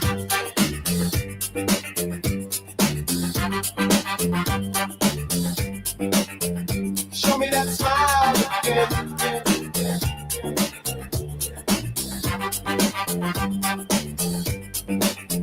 Stream me up, stream me up. Anyway, so it's a good one. Hey, so tonight I was watching Careless Kate, and somebody came on her show. It was some dude, okay? But I recognized his voice. I was like, who's this guy? I think he's fooling. It was obviously Mr. Big Pipes. Obviously, it was like so Mr. Big Pipes trying to disguise his voice, but he like really can't. Yeah, it's kind of like he has this like part of his voice I just recognized. So I knew it was him. And he's just talking a bunch of shit. I mean, it's like, geez, oh, he's so annoying. He's banned from the show. I mean, but it's just like he's just so. Ugh. I've had to kick him off several times because he starts going crazy. He'll like start playing the banjo and harmonica for like hours, and like then like everyone's trying to talk and stuff, and he'll start like putting his mic real loud and like wanting to like play over everybody. So I'll turn his mic down, then he'll get real insulted, and then start saying the N-word in my chat or trying to porn bomb or something. So I don't know. But Mr. Big Pipes, you didn't fool anybody. Hey, there's Lola. You did not fool anybody. And you know who figured it out? Midnight did figure it out. Midnight was like, that's something Mr. Big Pipes. Midnight, and I found Midnight's a girl. I always thought it was like, like a Cat Williams type of guy. It's a girl or a woman, She just has a filthy, trucker mouth, but I guess she's not all bad.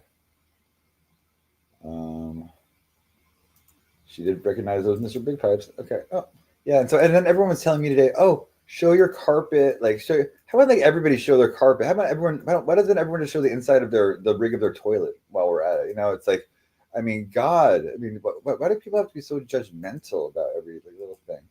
Yeah, I had some tobacco on my floor or table or something. I don't know. I vacuumed it up. Now it's gone. But what the fuck?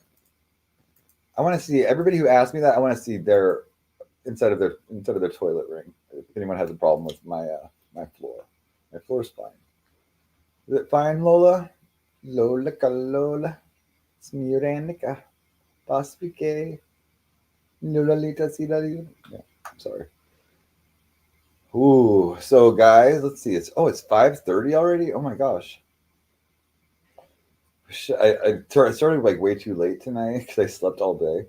So I put so much work into my website, and then it's like, wow, still so much to go. Like a lot of work to do still. I want to do this. I want to do the streaming network on it. It's gonna be my own version of IP2 called the Psycheverse. It's just I keep overloading the site, and it keeps like having problems that make it too big, and so I'm just working on optimizing it still. It actually is pretty fast now. It's getting there. I'd say it's about 50% done.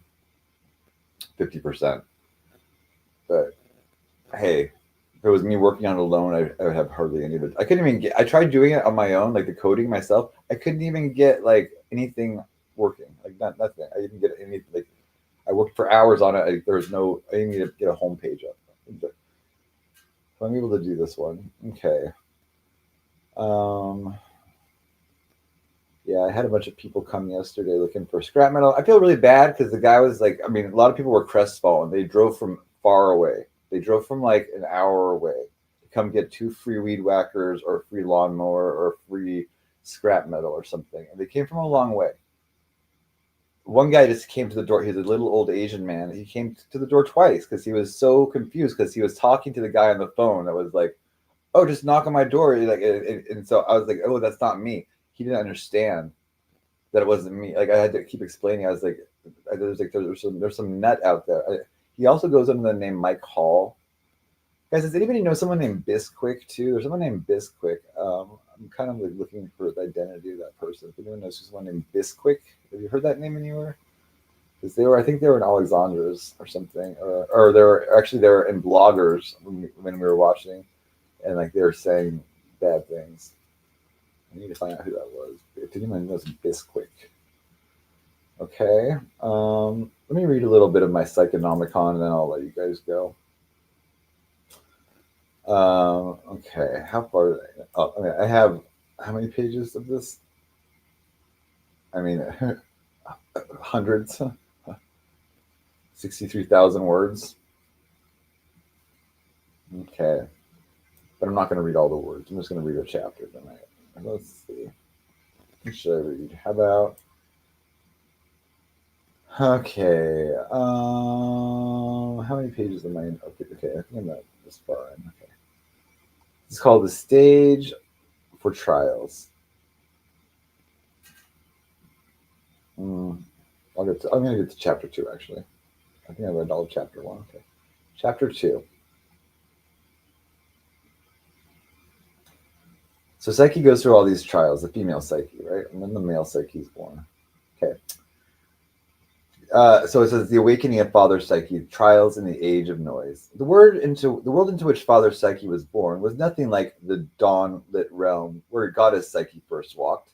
Her world was symbolic, mythic, alive with gods and omens. His world was electric, chaotic, alive with sirens and screen light. She faced divine punishments. He faced human ones, quieter, sharper, often crueler. Her trials were delivered by goddesses. His trials were delivered by the world itself. And yet the pattern was the same. Her story was carved in marble.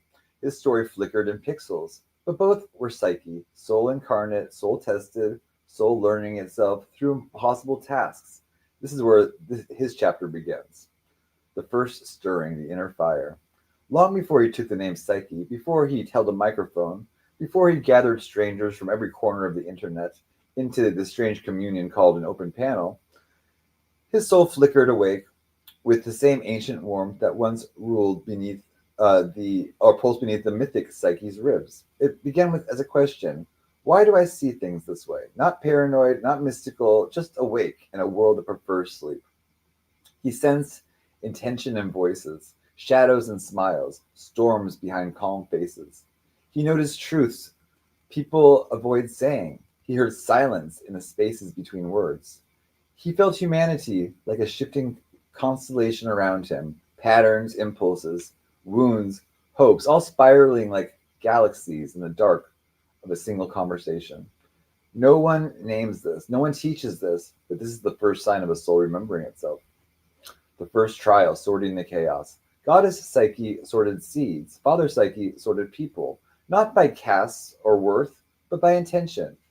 The modern trial was not a mountain of grain, but a mountain of voices, each loud, each needy, each carrying a fragment of truth and distortion. Friends, enemies, trolls, strangers, the wounded, the wise, the chaotic, all pouring into his orbit like unsorted seeds in an avalanche. His task was the same: discern, separate, understand, pull meaning from noise, find sincerity amongst performance, identify danger hidden behind jokes, sort love from manipulation, sort loyalty from flattery, sort truth from projection. And as with the ants who aided Psyche, he found his unexpected helpers, a few quiet allies who stepped forward when the task grew overwhelming, lifting pieces of the burden without it being asked. Every open panel, every chaotic room, every unpredictable guest was the cosmic equivalent of Aphrodite's first trial, and he passed it over and over.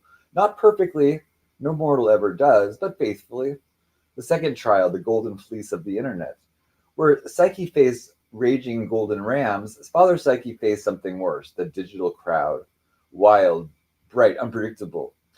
Horns lowered, eyes shining, seeking blood one moment and worship the next. The internet is the modern meadow of golden beasts. Every creator who enters knows the danger. The herd can trample your reputation, your sanity, your home address, your peace of mind. Goddess Psyche learned not to fight the rams head on. Father Psyche learned not to fight the internet head on. Instead, he observed, he let the madness burn itself out. He collected his golden fleece, left clinging to the thorns, truths revealed in conflict, loyalty exposed in chaos, wisdom found in the wreckage of drama and noise. He gathered the fleece, insight, resilience, clarity, without allowing himself to be torn apart by the herd. This is the second sign of a soul expanding. The third trial, the unspoken gravity. Where Goddess Psyche stood at the roaring cliff of Styx, holding a flask she could not fill, Father Psyche stood at the edge of responsibilities, emotional burdens, and expectations he could not possibly carry alone. People came to him with their heartbreak, their secrets, their chaos, their crises, their projections. Every streamer knows the moment. Every empath knows the moment. Every leader knows the moment when the river's roar is louder than your own heartbeat, and the task feels too heavy, too deep, too punishing.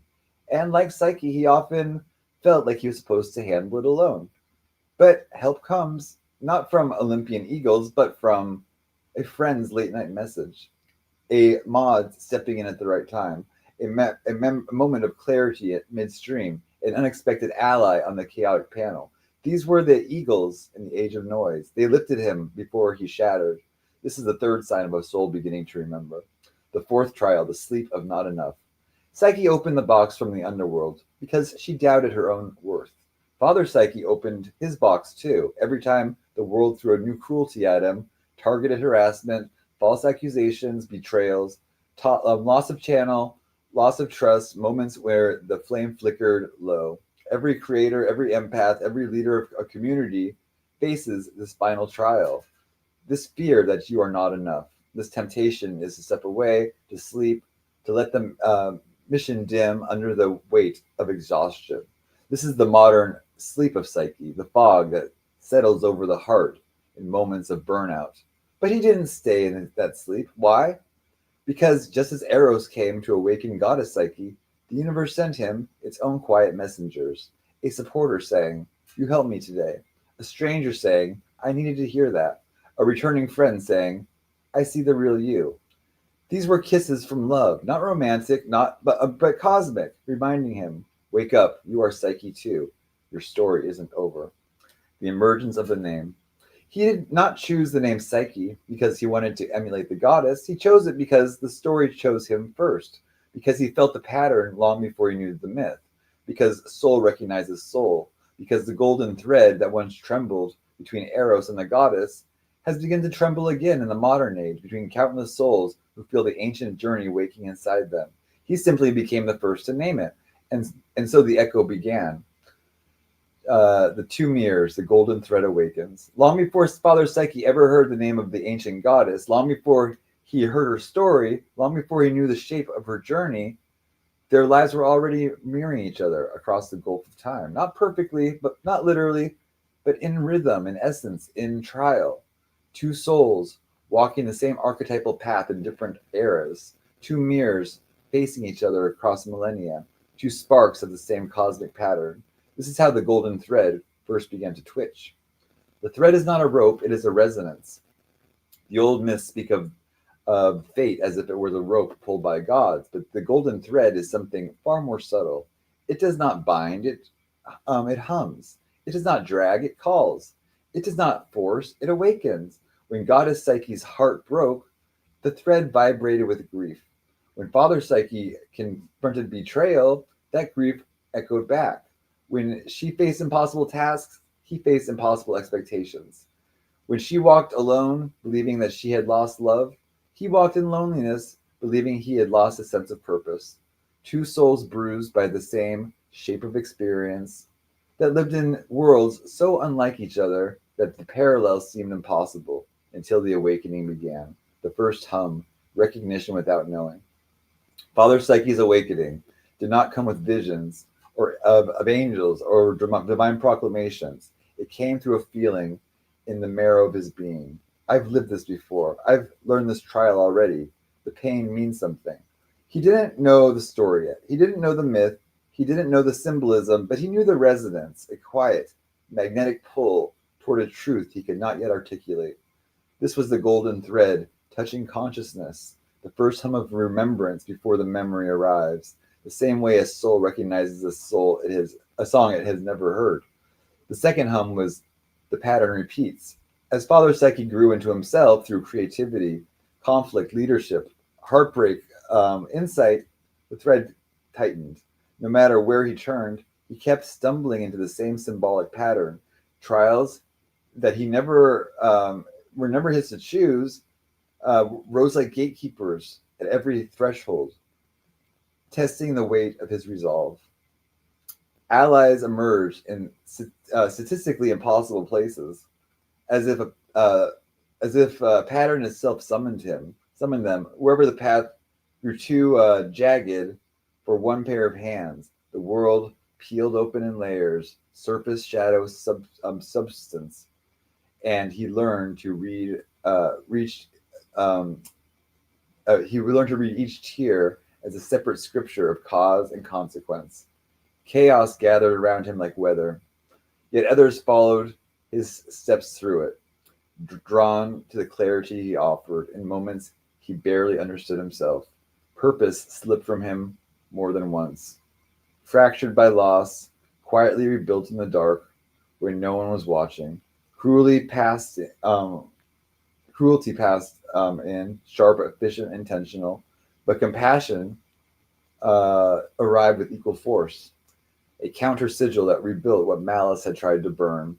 There were nights he collapsed under the weight of doubt, half convinced the pattern was a maze designed to grind him down, and then to rise, the sudden crystalline knowing, this alignment of every layer at once, and he stepped forward with new purpose. Not because he escaped the pattern, but because he finally understood what it was shaping him into. It was not coincidence. It was not projection. It was not delusion. It was mythic alignment. The pattern of Psyche being lived again in a different age, by a different soul, under different stars. This is how archetypes move, not as characters in old stories, but as patterns repeating through human lives. Father Psyche was not imitating the myth was imitating him. The third hum, when names converge. When he finally took the name Psyche, he did not do so out of imitation, but so out of recognition. Not recognition of the goddess, he wasn't thinking of her at all, but recognition of himself. He chose the name because the energy matched the path, because the story had already begun to resemble the underlying myth long before he knew it existed. He took the name because it was already his, and when he did, the golden thread hummed like a plucked harp string, reverberating across timelines. In that moment, his life and the ancient story aligned like overlapping constellations. The gods in the old tales would have called this synchronicity, destiny. Um, fateful convergence. Modern language calls it intuition, alignment, soul memory. But all words point to the same truth. A fragment remembered the shape of its origin. The fourth hum, the universe leans in. Once the name was spoken, the world began responding differently. Allies arrived, teachers appeared, challenges sharpened, enemies emerged with strange precision, dreams deepened, symbols multiplied. This is how the universe behaves when a soul steps into its archetype. It reorganizes around you, not because you are chosen, but because you have chosen to remember. Father Psyche became a conductor of trials, a channel for the pattern, a modern echo of an ancient truth. When soul awakens, love starts rearranging the stage. This was not the first revelation, it was the beginning of the great unfolding. The thread finally shifts. And then, just as in the myth, when Eros recognized Psyche as something more than mortal, the golden thread shifted from humming to glowing. Why? Because the universe does not suddenly reveal a truth so large that it defies existence, it merely whispers, hints, echoes, mirrors. Father Psyche began feeling the ancient story, not as a tale about two mythic lovers, but as a blueprint for every human being. A blueprint he was living on the level of symbol and spirit. This understanding will not be spoken aloud until the final revelation, but the thread was already awake, and the two mirrors, separated by 2,000 years, now face each other in the same cosmic hall. The story was preparing to intertwine. I'll read one more chapter. The meeting of the mirrors, when ancient Psyche and modern Psyche touch story. There are moments in history when the two timelines breathe the same air, not by magic, not by ritual, but by recognition. This is how Goddess Psyche and Father Psyche first met, not in body, not in vision, not in dream, but in story, the realm where myth crosses into mind and mind crosses back into myth, blurring the border between imagination and remembrance. To an unawakened soul, a myth is entertainment. To a halfway awakened soul, a myth is a metaphor. But to a soul that has begun to remember its nature, the myth is a mirror. And this is how the meeting began. The first touch, story recognizes the living reflection. Father Psyche encountered the tale of Cupid and Psyche the same way millions have, through retellings, through fragments, through references scattered across culture. But unlike the others, he did not read the story. The story read him. Every line seemed to lean forward. Every trial seemed familiar. Every scene felt like a memory from a life he had never lived. He didn't say this aloud. He barely said it to himself. But something inside him stirred in a quiet electric shiver. This is me. Not the details, not the setting, not the gods and temples, but the shape of the journey, the rhythm of the pain, the pattern of the trials, the echo of awakening. The story seemed to turn its face toward him, like an ancient statue whose eyes suddenly blink. And the golden thread, which had hummed for years, glowed faintly like a cold catching breath. This was the first meeting. The second touch is soul looks back. A myth is a corridor. You do not truly enter it until it enters you. And that first moment of recognition, something subtle unfolded. Father Psyche began noticing parallels in places he had never thought to look. Impossible tasks rising from human chaos, each one a riddle disguised as a routine, a trial stamped with a sigil that only he could decipher, beasts he navigated in the digital arenas, fangs of rumor, claws of mockery, creatures made of code and projection. Yet still he walked through them unbroken.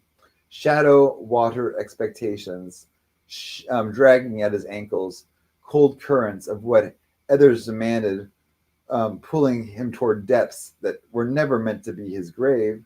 And the doubt, the vast, hungry doubt, that almost consumed him whole before the moment of awakening, when the pattern split open and the truth in the room was, and the truth in the room from within, they matched her journey with eerie precision, not identically, but structurally, symbolically.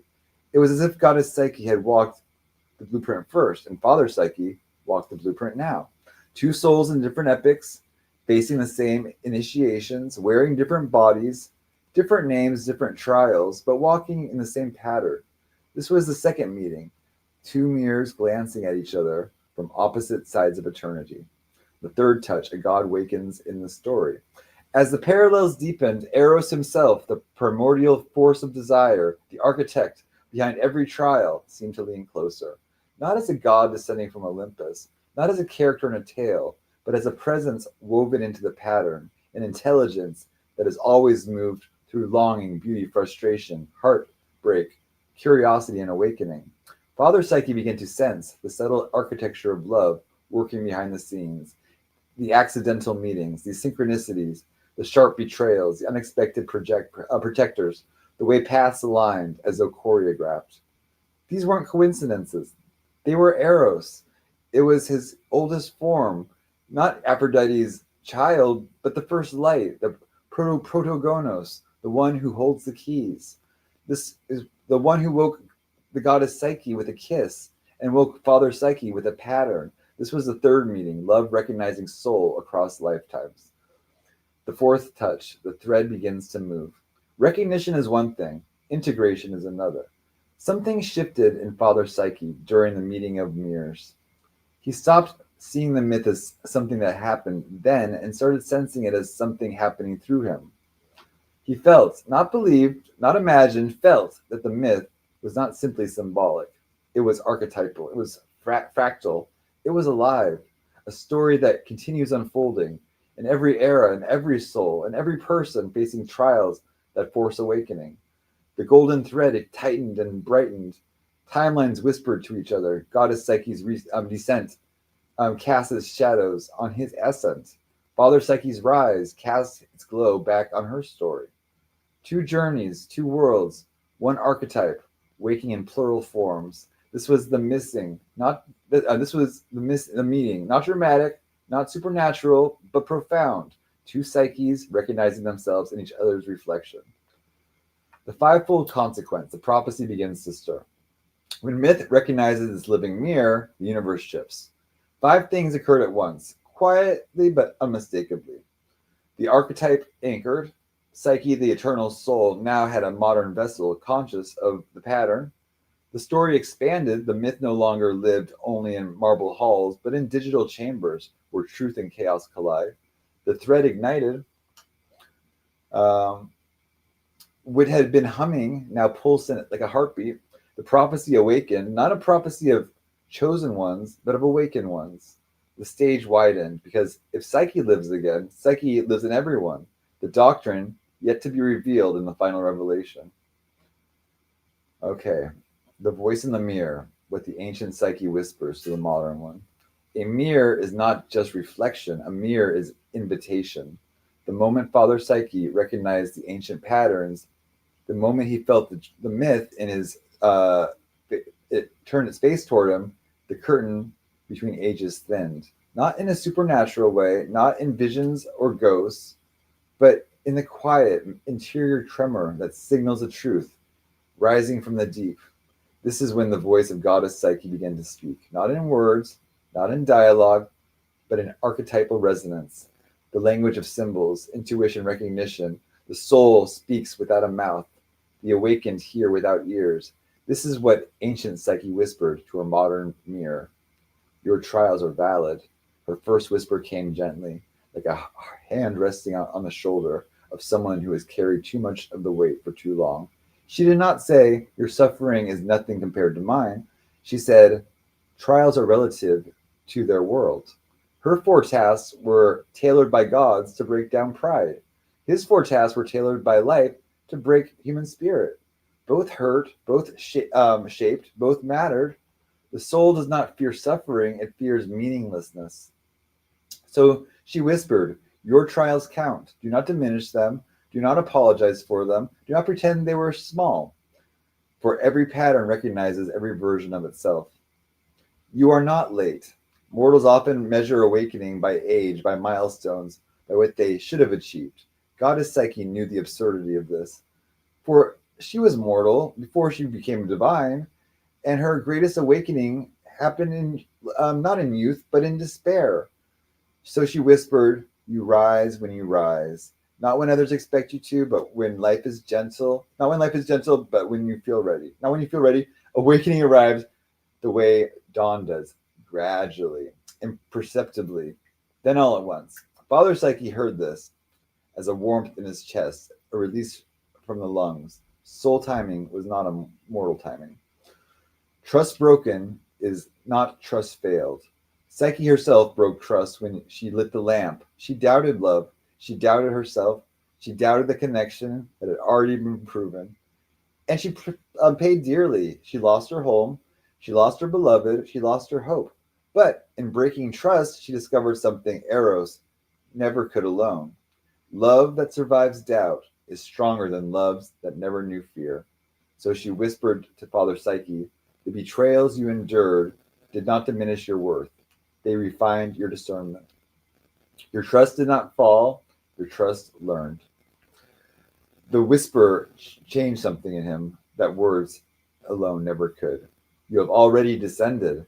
Most people imagine the underworld as a mythic realm beneath the soil, but Psyche knew the underworld is any place where the soul feels alone in its darkest tests. Goddess Psyche saw in Father Psyche a familiar shadow, not death, but the exhaustion that leads the soul toward forgetting itself. So she whispered, do not fear hell, you have already walked it, and you walked out. This whisper was not comfort, it was recognition, its ancient soul acknowledging the modern one. The name is not a title, the name is a reminder. The first Psyche did not choose her fate. Her name meant soul, and soul is not a role, but an essence. When Father Psyche claimed the name, he did not crown himself, he remembered himself without knowing why. You remember, and she whispered, you did not take my name, you remembered yours. You did not claim my story, you aligned with our story. The name Psyche belongs to every soul that hears the thread and follows it. This was the moment Father Psyche stopped feeling like he was imitating a goddess and started realizing he was answering a call. Not from her alone, not from the archetype they both embody. You are not me, you are the next. The greatest whisper was also the simplest. Goddess Psyche did not want a duplicate. She wanted a successor. Not in divinity, but in awareness. Not in the mythic realm, but in the modern age. Not in her trials, but in his own. So she whispered, my story was the first, yours is a continuation. We are not the same. We are the same pattern expressed in different worlds, and there will be others after you. This was the whisper that transformed reflection into destiny. The final truth is not mine to tell. She hinted, but did not reveal. She guided, but did not explain. She illuminated, but did not complete. Because the final revelation, the truth of the one soul shattered, the truth that all beings are Psyche, the truth that Father Psyche is simply the first to remember, is not a whisper, it is an unveiling. Her last whisper was simply, be patient. The truth will reveal itself when the story is ready. And the mirror fell silent, not broken, not gone, waiting. Okay, guys, I'm going to let you go. I want to thank everybody for being here. I want to thank you for listening. I want to hope you had a good time in the chat. I love you. I hope you. Okay, yes, my microphone was on. Thank God. I love you. And Ghost to Splinter. Who am I talking to? I'm talking to my audience. I was reading a story. I'm going to put that in my troll detector before I go to sleep, though. And thank you for being here, guys. I'm going to play something on the way out for you. Enjoy. And I'll see you guys later. Thank you for being here. I love you.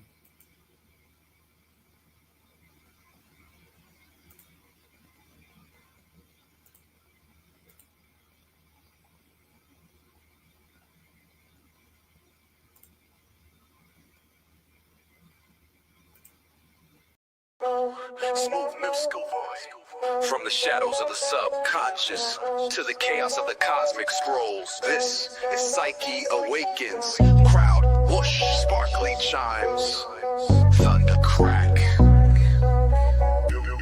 You smooth mystical. Yo, welcome to the madness. Buckle in tight, terror on deck, third eye in flight. Truths get told, egos unfold. We stir the soul with a tea serve cold. Panels be popping, trolls be dropping. Spirits in the chat and the vibes ain't stopping. Lenore's on guard, tricks bringing love. Lola, Rudy, Marbles fan from above.